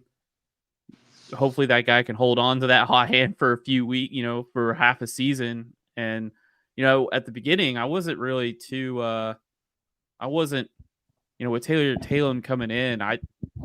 You asked me like in January, I would have been, he might play, but it's gonna be a Barnes and Salchuk show. But what you mentioned a few months ago, and now they've gone through camp, and he is really showing out, and he stands the part to have 3 backs to go through an entire SEC season. That's perfect. That's exactly what you want, and just keep rotating between the 3 of them, and yeah, that looks great. Super deep running back room. Super deep running back, super deep in the wide receivers. I mean, really, you couldn't ask for a better wide receiver room. Both the wideouts are 6'4", I think. And we've got a 6'5" guy, too. I can't remember his name. But, I mean, Nick Anderson has speed, and the other guy on this had help me out. It's not JJ Huster carry on, is it? Well, he's going to be a factor as well, but I think he's going to play inside, right? Is he going to be out on the end? And I'm not sure. Farouk, Anthony, is it one of those 2? I haven't named it yet. Boy, we are deep. I'm telling you, God, I almost said it. Birch, is that it? Yeah, Burks. He's a slot guy. So yeah. Burks is a slot guy. Yeah. Now Burks is he's a tenacious man. He is. He has to get the ball in his hands, and all the highlights and the games that we watched. I mean, he was leading with his shoulder, hitting guys. I mean, you have to bring him down with 3 or 4 dudes. Like he's tenacious, man. He's like a honey badger. Like he does not want to go down without a fight. Yeah, I'm telling you, they're out there working hard, and I see them all the time, and they seem, everything's, obviously I'm not in the locker room or anything like that with them, but I do see them quite a bit, man. And every time I see them, their spirits are up, and they're getting ready. They are getting ready. I bet they're chomping at the bit, man. I bet this Temple game is going to be a bloodbath. There's going to be Sooners are going to.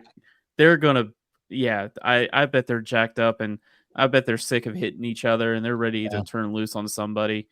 And that BV and coaches, they're one of the best in the business, and they've got these players hungry to go on that field and just take care of business. Well, yeah. I mean, if you think about our coaching staff, starting with Coach Brent, he is a relentless. I mean, they're going to get after it. But Seth Luttrell, I mean, he was a fullback, and fullbacks are half crazy. Yes, they are. They are half crazy. Yeah. So I'm telling you, he's going to be coming at people, and they're going to. It ain't going to be no, Lincoln Riley gimmick offense. I mean, he's going to come after people. So yeah, I can't wait to see it. To be honest with you. Yeah, they are. They're ready to hit somebody in a different colored jersey for a change. Yeah, I'm sure they're always concerned about hurting guys when they go up against each other, so they can just kind of let it loose come Friday. You're never at 100%. Like you always go 90%. You don't want to get someone hurt. With the Temple Owls, they're going to be like 150%. they're gonna put it into them. I think you mentioned Seth Luttrell. I think Brent needs one of those get back coaches, to grab him, pull him back in. Well, I think up in the booth, I think Luttrell needs a Copenhagen skull guy to make sure that he's always got his supply during the game, because that's how he gets his edge. He's got to have his dip in his mouth, man, when he's calling the game. It's kind of funny. I think some of the players were joking about it too, that he's always got to have that. He's one of those guys that's got his cup and everything during the game. So he's one of those. I was thinking when you said one of those fullbacks, it reminded me of the one. Do you remember the one that played for West Virginia back in the day? he wore his helmet too tight, and during the game, his forehead would Got get cut. bloodied. Yeah, Yeah. he was bleeding all down his face. Yes. I mean, you talking about, that's what I picture when you're talking fullbacks, is just a guy that's bleeding by the end of the game. They're just tough. They're just tough. Yeah. Yeah. You know, they'll run into a brick wall. I think that's what we got in the coaching staff. I think these guys will run through a brick wall for them. And gosh, I'm excited because I really have faith in this defense now. Back when Terry and I were doing the podcast, we would say, "Don't drink the Kool-Aid yet. Don't drink it yet." Man, I've already guzzled it. It sounds like it. Yeah. And I'm telling you, I'm excited to see a defense that I think is just going to shut people down. Anytime you have that kind of defense, you have a chance to win. And I mean, you know, the offense in 2000 was good. I mean, Heupel was definitely not a deep passer by any stretch of the imagination, right? But the offense was good enough to win football games. I really see a whole lot of similarities between this team and the team in 2000. Now, I mean, they're going to have to go out on the field and prove that. But you know, when you got a defense that can shut people down, it really gets exciting. So, Yeah, we haven't had that. We were trying to think the last time we had a defense that we could kind of hang our hat on, and I think it's been 15 years, probably Easily. 2008, maybe. 8 was a 2000. decent defense for Yep. sure. And of course, that's my favorite quarterback ever. I mean, Bradford. Yep. I just think he could have been a superstar, but whatever. Yeah, it's been a while since we had good defense. Been a while. We're gonna see it this year, though. That's the last time we made a title run too, is in 2008. So maybe there are some similarities there. So hopefully that's the case. But undefeated. You said undefeated, and I you know. Oops, sorry. We had to go 13-0 there. If we do that this year, it'll be like 16 or 17-0, I guess, Right. with the playoffs. So, Which is 16. almost impossible, really. I mean, any team can have a down week, but Yeah. I'm sorry. Go ahead. no, Rob was saying, yeah, you're saying 16. Is that what it was, Rob? Yeah, I think it was 16. Yeah. Yeah. But it's a little more like the NFL now, just with those extra games. And, yeah, it's gonna be tough. We were talking about having that competitive depth or whatever on our roster. That's, if there's any year where we're gonna need it, it's gonna be this one. You know, hitting those 300-pound boys every week is gonna take a toll on both lines. Luckily, I mean, the defense is deep. We need the offense to definitely not take any injuries. And I mean, nobody. We don't want anybody injured, obviously, but you know, the defense is much deeper, I think, than the offense, as far as the defensive line and the offensive line. Yeah. So I was looking at, you know, Nick Saban made a comment the other day that he thinks OU's one of the most athletic rosters in the country, but we're still lacking some size in the trenches. Well, that prompted me to go look at that.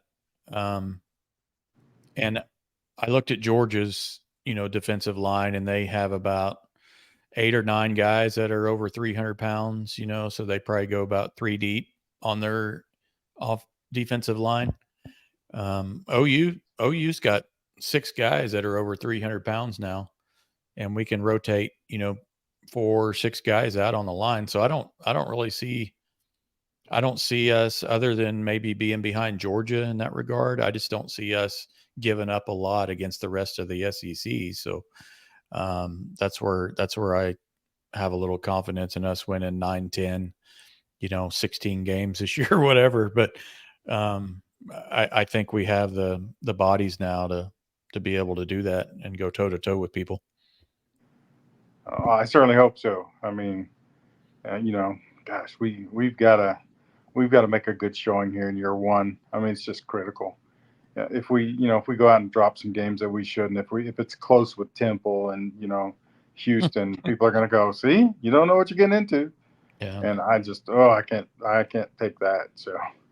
Yeah. And then that Tennessee game's our first statement game of the year. You know, that's going to be the one everybody's pointing to. Yeah. Tennessee's not going to be any joke. Nope. We'll know exactly what we're made of in that Tennessee game. Exactly. And do you get to watch most of the games, or are you too busy working them most of the time?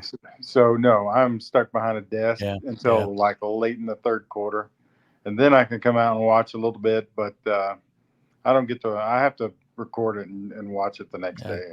Yeah. Yeah. I know. Rob's planning on going to the Temple game for sure this week, and then you're planning on going to a couple others. I think you said too. So you got Yeah. Tennessee and Alabama circled, don't you? Oh yeah, Tennessee, Alabama. I'll probably go to Houston too. I'll seeing if I can work in Tulane and South Carolina, but Temple and Houston. I got to go to that Tennessee game, and I have to go to Alabama somewhere. Maybe you could hide me in a cardboard box, Rob, and sneak me in. I'll be good, I swear. It's gonna be big. It's gonna be big. It's gonna be big. I can't miss that game. I'm hoping That's gonna be. The Alabama game's 2 days after my birthday, so I'm just going to like hold out, and just hope I have a couple of family members that are wanting to give me some Alabama tickets for my birthday. Well, you got to start laying the hints down right now, though. I am. I just threw one out there to our. There it is. Right, to our viewers. Right yeah. Yeah. But yeah, it'll be. It's going to be a fun year going into the SEC, and our schedule, if nothing else, should be entertaining with all those top ranked teams littered on it. So, yeah, and then of course next year we definitely have Michigan coming in next year. That's right. Yep. So next year's slate is going to be as impressive as what's going on this year. Mm-hmm. So I guess unless Michigan just tanks this year, then it won't be quite as big. But it's going to be a fun couple of seasons of football. And then, of course, the West. We're gonna get some new West Side seating. I think the year after that. So, I heard that. Yeah, I heard that. Is that gonna? Do you see them like fixing up more suites for like press box and donor suites and stuff like that? Is that what you're hearing? Yeah. Just it's just going to be a lot nicer for everyone. Even the people that are in the general admission West Side. Those seats are just going to be a little bit better, and then of course they're upgrading all those suites. The ones on that side are the oldest, obviously, so they're gonna make things a lot nicer. We're gonna be SEC ready come then. So yeah, and cool. I heard we set a record this past year for donations of like 110 million, which is crazy. Couple that with going into the SEC, and we were anticipating, of course, on having more payout from the SEC. So that's a nice way to start, just to get the facilities and things upgraded. So, hopefully we can get all that done here in the next couple of years. Absolutely, it's an exciting time to be a Sooner. I think, especially if we kick this inaugural season off and play like we should. The talent level's there. The coaching staff, I think, is there. So we just got to go out and make it happen. Yeah. All right, guys, you want to wrap things up here? Yeah. Rob, I appreciate you coming on. We'll have to have you on when we're undefeated. In particular, as the season goes through, you can just keep coming on here and say, "I told y'all back in August." Credit. I told y'all back in August we were going to be undefeated. I don't know what y'all were worried about. You're gonna have to say, "Rob called it." Rob called it. Yeah. No, that'll be great. Yeah. Appreciate you coming on. Enjoy the rest of your weekend, and we'll be shouting at you soon, and probably see you a few times when we're at the game. So, all right, guys. Thanks. I appreciate it. Thank you. See you, man. Later. Take it easy. So yeah, I got us going. I got us going 9-3 with kind of an outside chance to get in the playoffs. And then who knows from there? Hopefully we're peaking.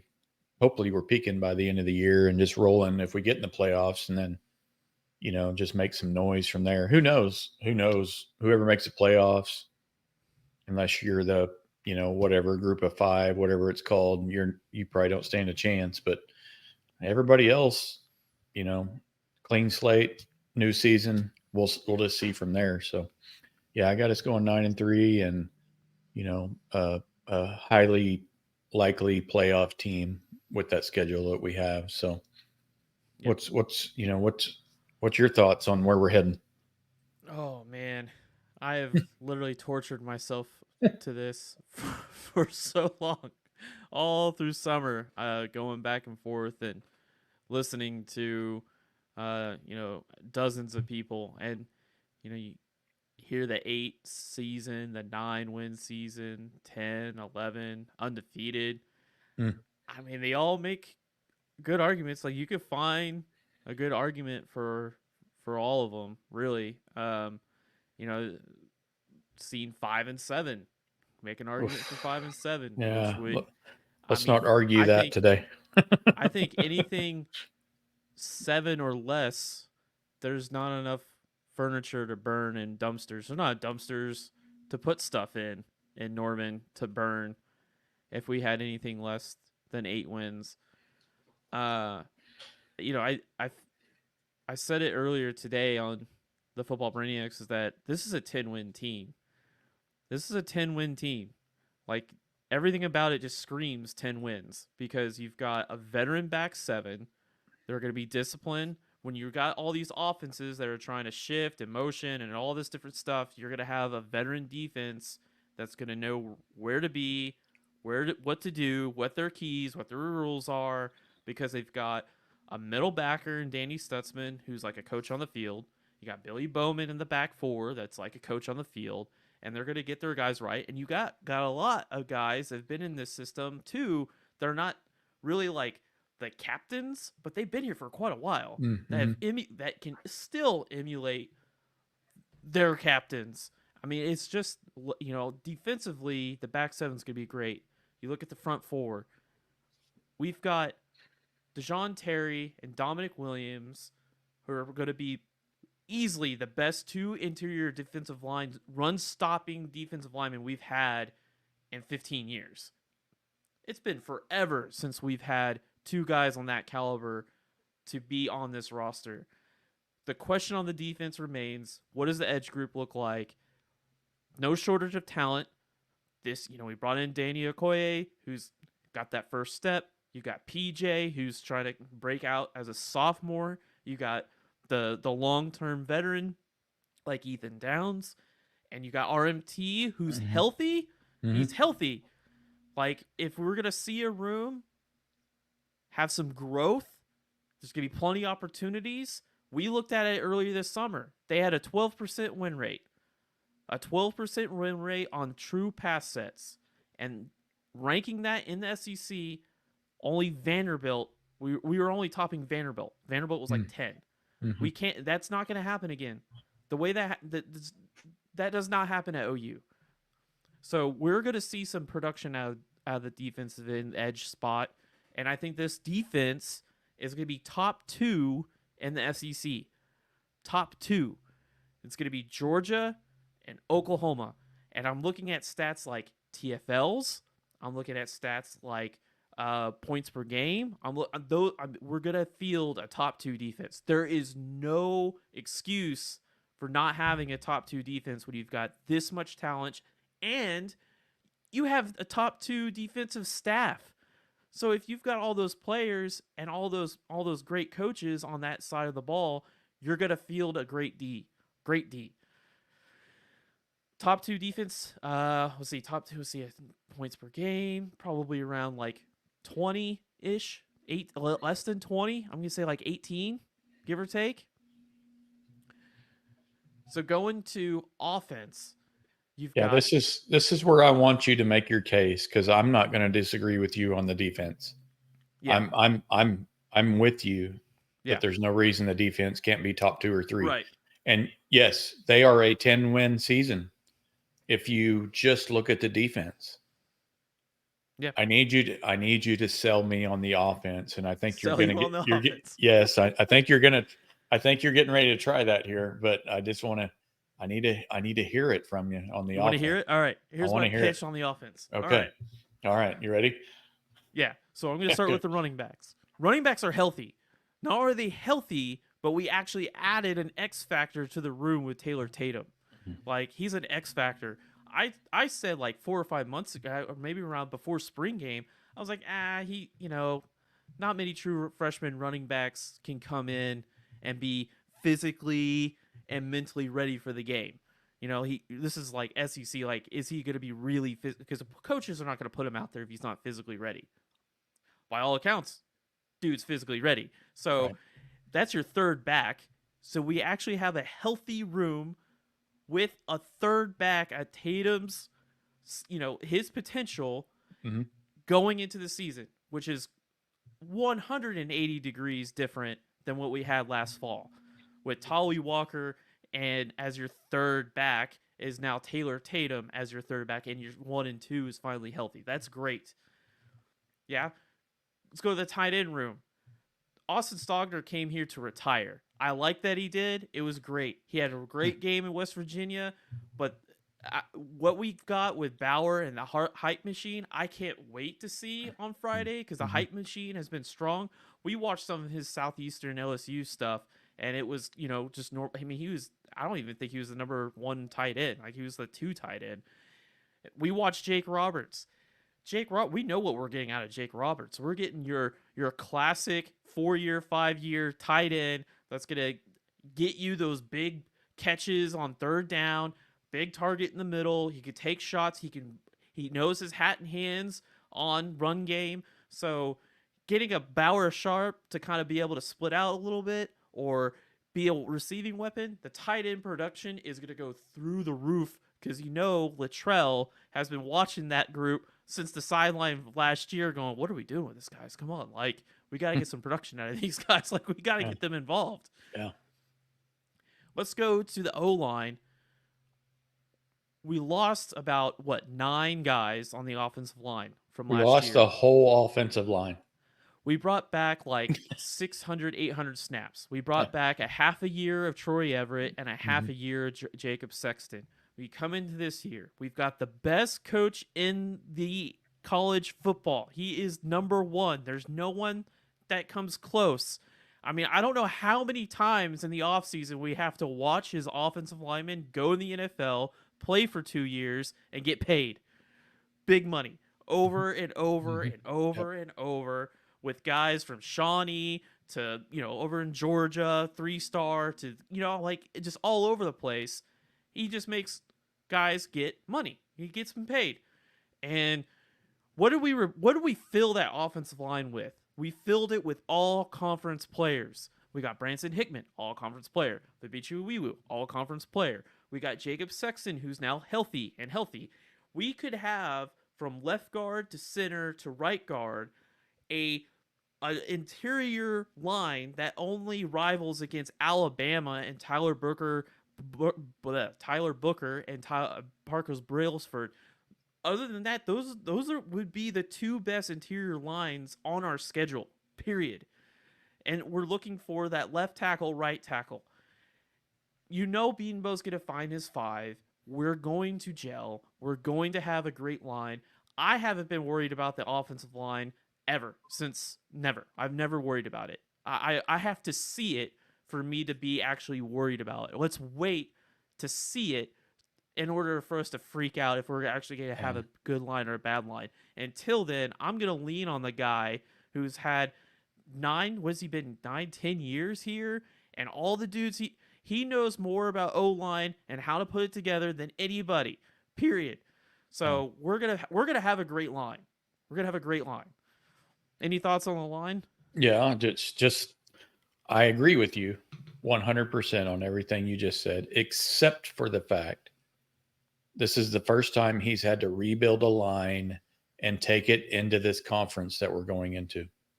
True. That's the only. I agree with you 100%. I don't doubt Beatonbow.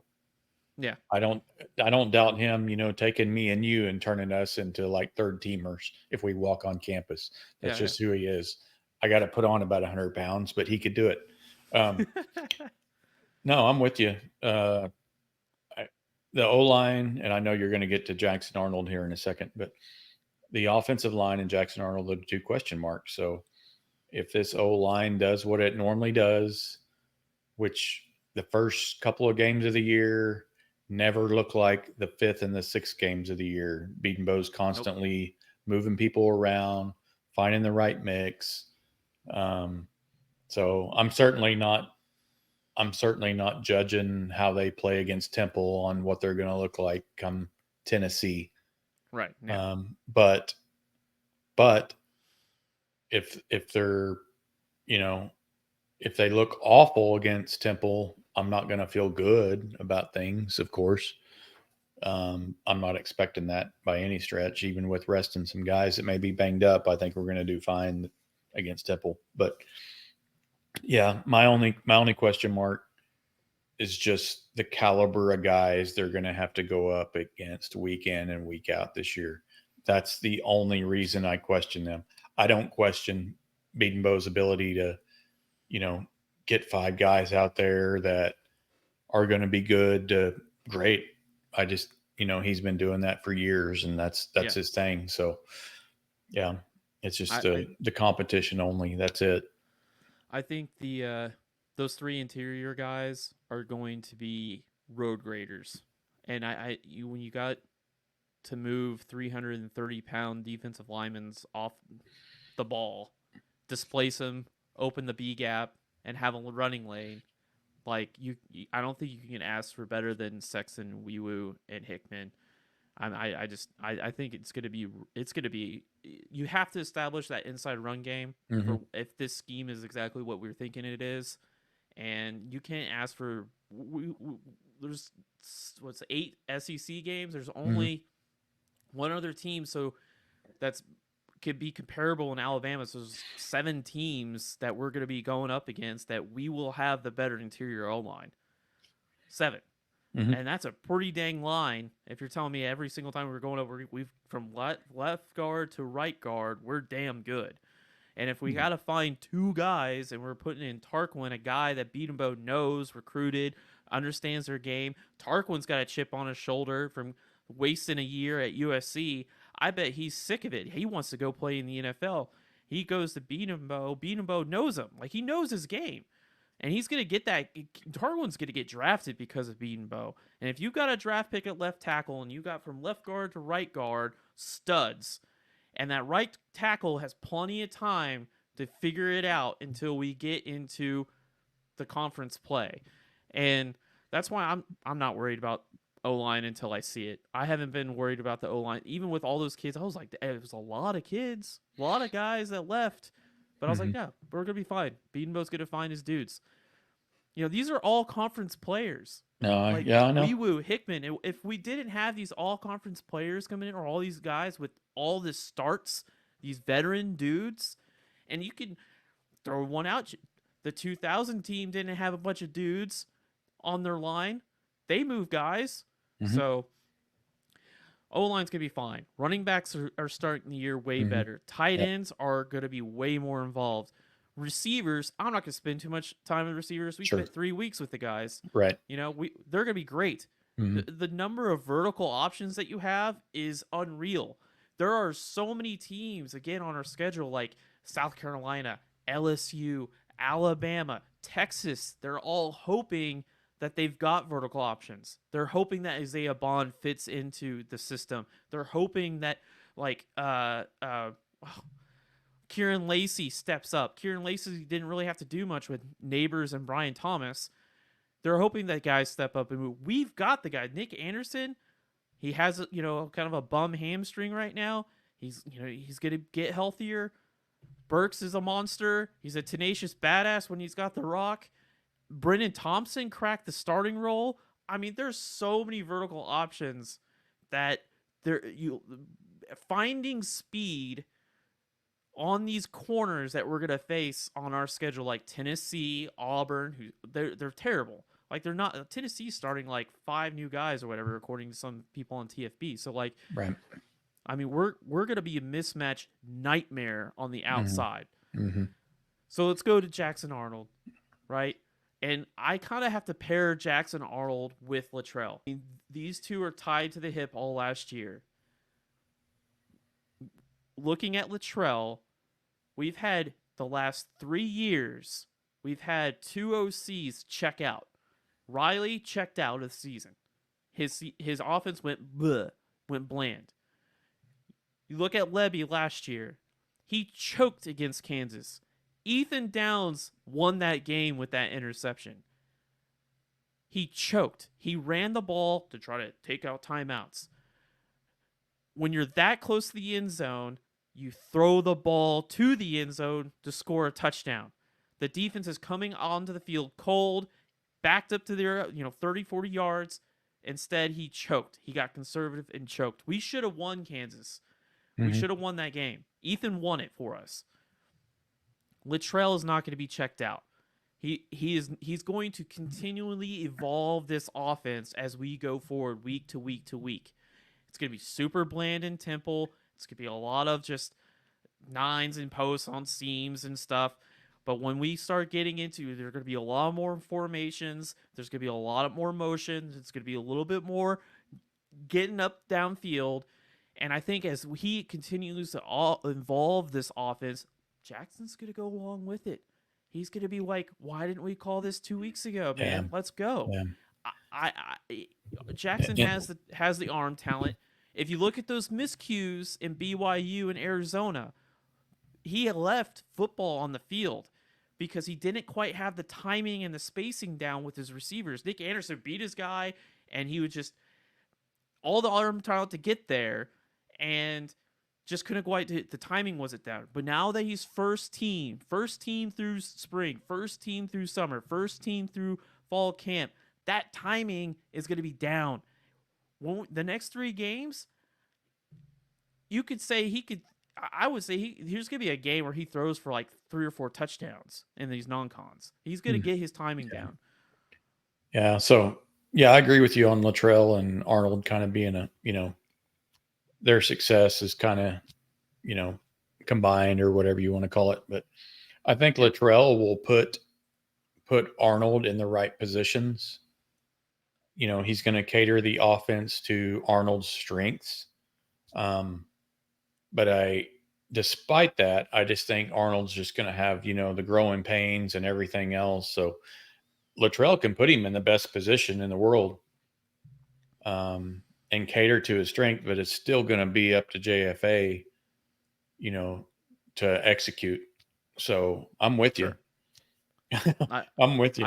I think the two are going to be the best OC. I hope it's a marriage made in since, heaven. I do. I hope it's a will. marriage made in heaven.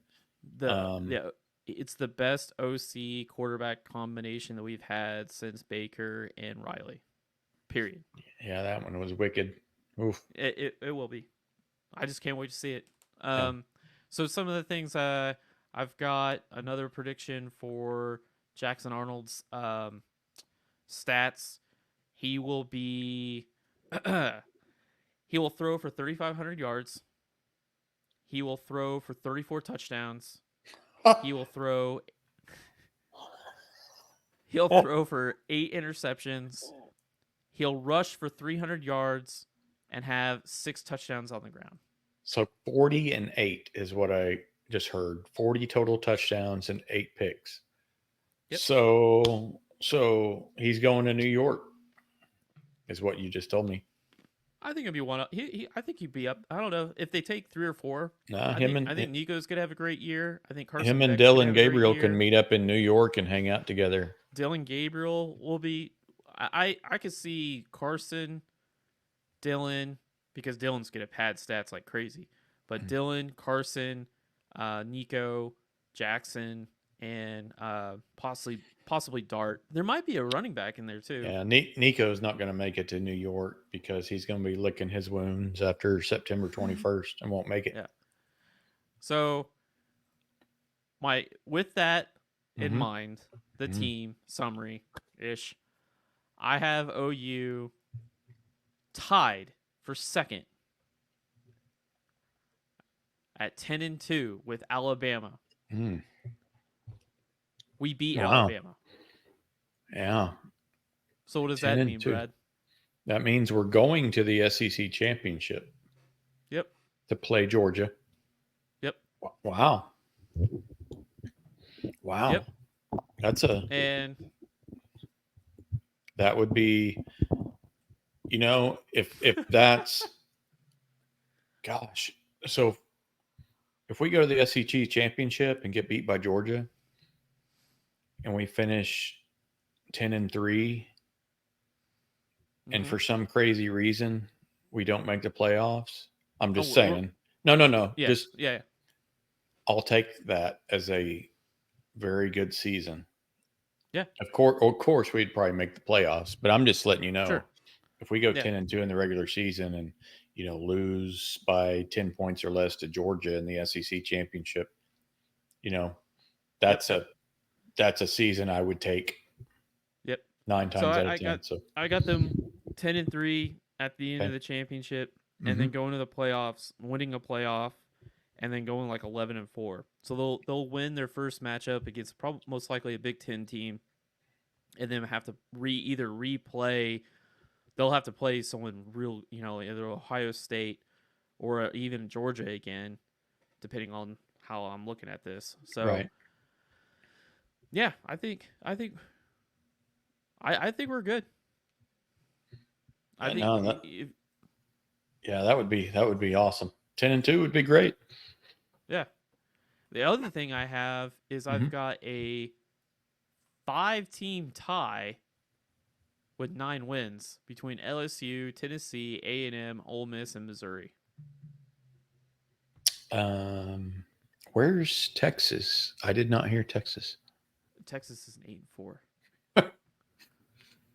So I have Texas just for a Texas summary. Poor Sark. I do have them losing to Michigan. I have them losing to Oklahoma, of course, Georgia, and A&M. So they have a pretty bad season. Yeah. Yeah, definitely. I'm cool with that. I like your additional teams there, especially the 8 wins for Texas. So again, my top 4 SEC teams are Georgia, Alabama, Oklahoma, LSU, who are the 4 teams that have won 17 of the last 25 SEC championships and the last 10 championships. I've got Georgia win the SEC because they end up being the league winner or leader in passing yards, because 5 of the last 6 SEC champions have led the SEC in passing yards. I also have 4 40-point offenses, and those offenses are Georgia, Alabama, Tennessee, and Ole Miss. So wow. Defense. So we're not one of the 40-point teams. No. And we're still going to win 10 games. Yes. We'll be somewhere around like 38. Okay. Defense. TFLs. Defense wins championships. Defense. Yeah. I have barn burners. I have my losses on Oklahoma at Tennessee and LSU. Okay. You know what's funny? Last year, I want to say, and I would have to go look at this, but I think LSU was the only team in the SEC to average more than 40 points a game. Just one. Say that again? Yeah. I think it was just one team in the SEC during conference play that averaged 40 points a game. Conference play, yeah. So I've got it. Play. That's like all games. Yeah. Yeah. But yeah, in 2022 there were Tennessee, Georgia, and Alabama. Last year there was 2 with LSU and Georgia. So I don't think there's very good secondaries. I mean, we were watching all that tape on wide receivers and just a lot of bad tackling. I mean, LSU, bad tackling. Tennessee, A&M, Ole Miss, Missouri, Texas. I mean, they're all, and that's where our edge to getting to those 10-win teams is defense. Mm-hmm. And because of our defense, our veteran back 7. our veteran back 7 will get us that 1 point edge into wins. Yeah, no, that would be great. Yeah, I don't know about all those teams averaging 40 points, but potentially, yeah, I can see there be a few more than last year. Yeah, I don't think I just don't think there's a lot. Everyone wants to talk about the perception, right? It's perception of the SEC that it's all defense. Well, Saban's gone. All right, Right. like DeBoer's not repeating that.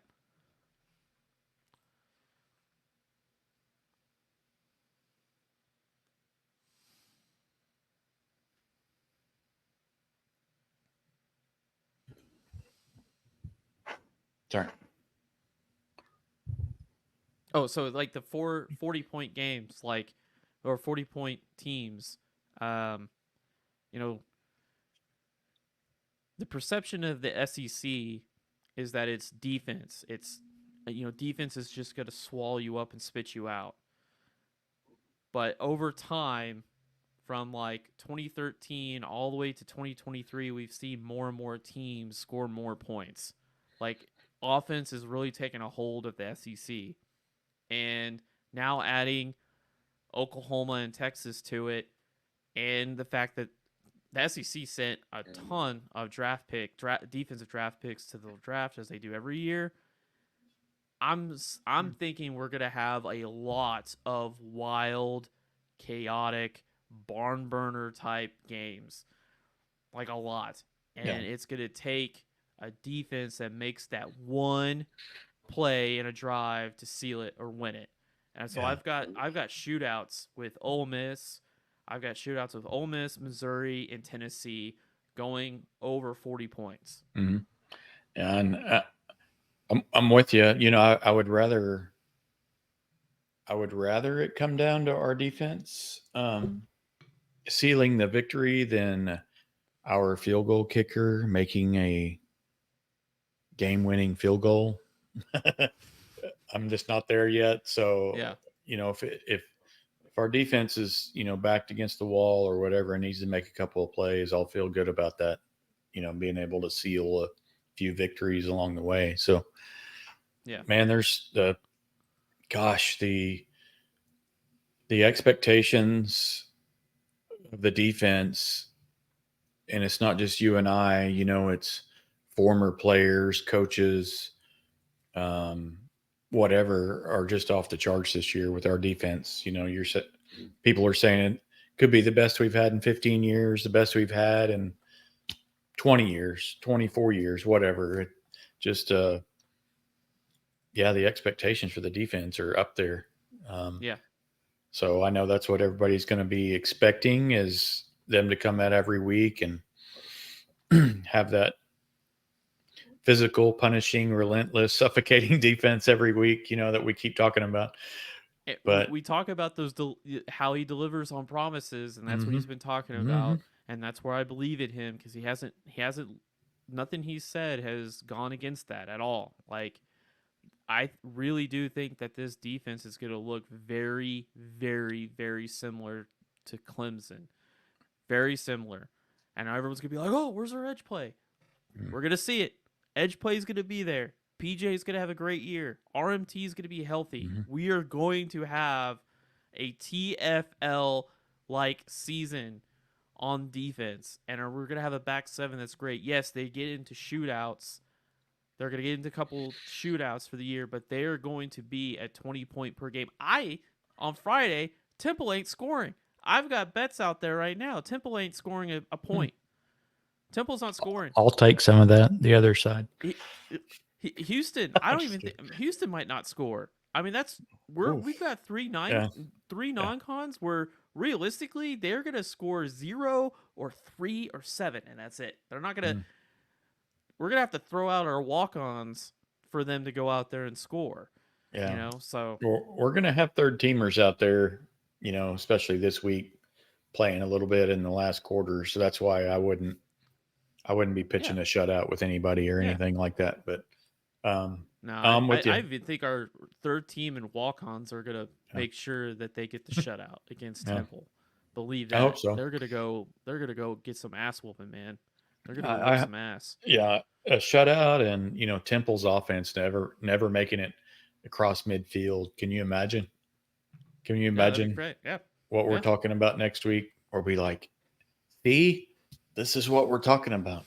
Yeah. And I keep listening to Brent and reading his comments. Something just tells me, he's playing poker with some people too. I just feel like he knows how good this team is.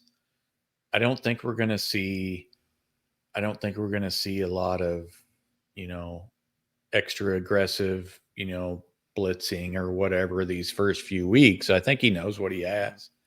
And it's just going to be, and I know we've said this many years when we've been good. Oh, we're just going to be vanilla, these first few weeks. We're really not going to show anything until Texas, blah, blah, blah. Sure. Blah, blah. Yeah. I think that's going to happen though. Yeah. I think we're there. I think Yeah, we're to the we are. point to where we get to hold those cards up our sleeve and just kind of, let's go dominate a few possessions. Oh, okay. Yeah, we're where we think we are.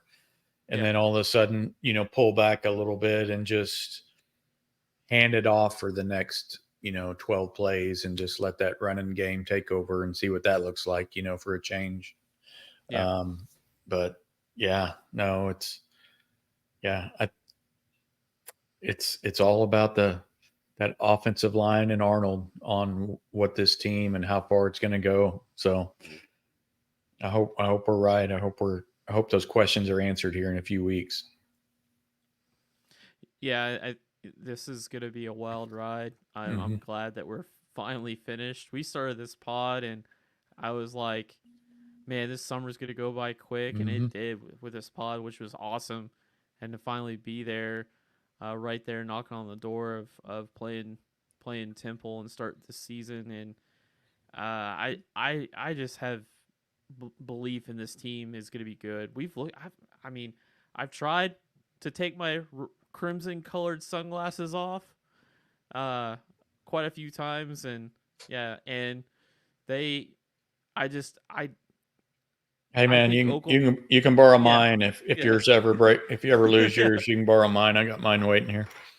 I think when you've got a coaching staff that's every offseason trying to get poached, you've got all these recruiting classes coming in. That's kind of like a litmus test of how good your program is when you can close on a Fasusi and a Ryan Foji and these others and a Stone from last year, and you're taking a Jaden Jackson who was this lowly 3-4 star that was sitting there and everyone was saying, oh, you're just taking Stone's best friend, and then all of a sudden, boom, he's starting for us. And it's like, hey kid, you're doing awesome. You're getting the start. I mean, that is a fantastic culture, man. Yep. And so you got the recruiting classes coming in. You've got a great staff. You've got an amazing staff that's getting fielding calls in the offseason to get picked up, and they're saying, "No, I'm good." Todd Bates saying, "No, I'm not going to LSU." DeMarco saying, "Yeah, Ohio State." Ryan Day, no, no, thank you. And then you've got all these veterans. Look at all like Billy Bowman and Danny that all decided to come back and play. Here it is, Friday night, the start of something amazing. We're going 10 and this is a 10-win team. We're getting 10 wins. I might be wrong, and then we're not. I'm getting 10. We're getting 10 wins. We're getting 10. I don't know how it's happening, but it's gonna happen. It's a 10-win season. You got an OC that's not gonna choke. Luttrell's got a set on him, man. He is not gonna he's not gonna watch a defensive end intercept the ball in the fourth quarter with the game in his hands and sit there and go, oh, I'm just gonna run the ball and expend some timeouts. No, Luttrell's gonna go whoop and win the game. He's like, oh, I got the keys to the Ferrari. Yeah, I'm gonna go score. This team is going to have a killer instinct on offense, a killer instinct on defense. They are getting 10 wins. It is not going to be a 7-8 win bananas. This is a 10-win team. Yeah. No, I hope even you're right. with the brutal schedule. I hope I'm wrong. I hope I'm wrong. I hope you're right. We need that extra win. I picked 9, you picked 10. But hey, let's wrap this up. Yeah. So I just want to, it's game week. We've built a great team. I just want to challenge, the fan base. This is the year, it's time to come up, show out, let the SEC know who we are. And it starts this week. We need to show our presence at games again. And, it's a give and take.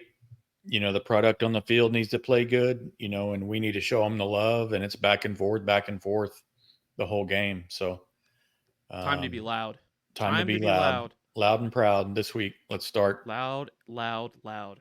It starts this week. So, so looking forward to it. Can't wait for the game Friday. And then, we'll have our first post-game podcast coming up, which will be fun. Yeah. Can't wait. Yeah. It'll be great, but cheer like a champion, everyone. We're looking forward to it. I know you are too. So, Boomer Sooner, and we will talk to you next time. See ya.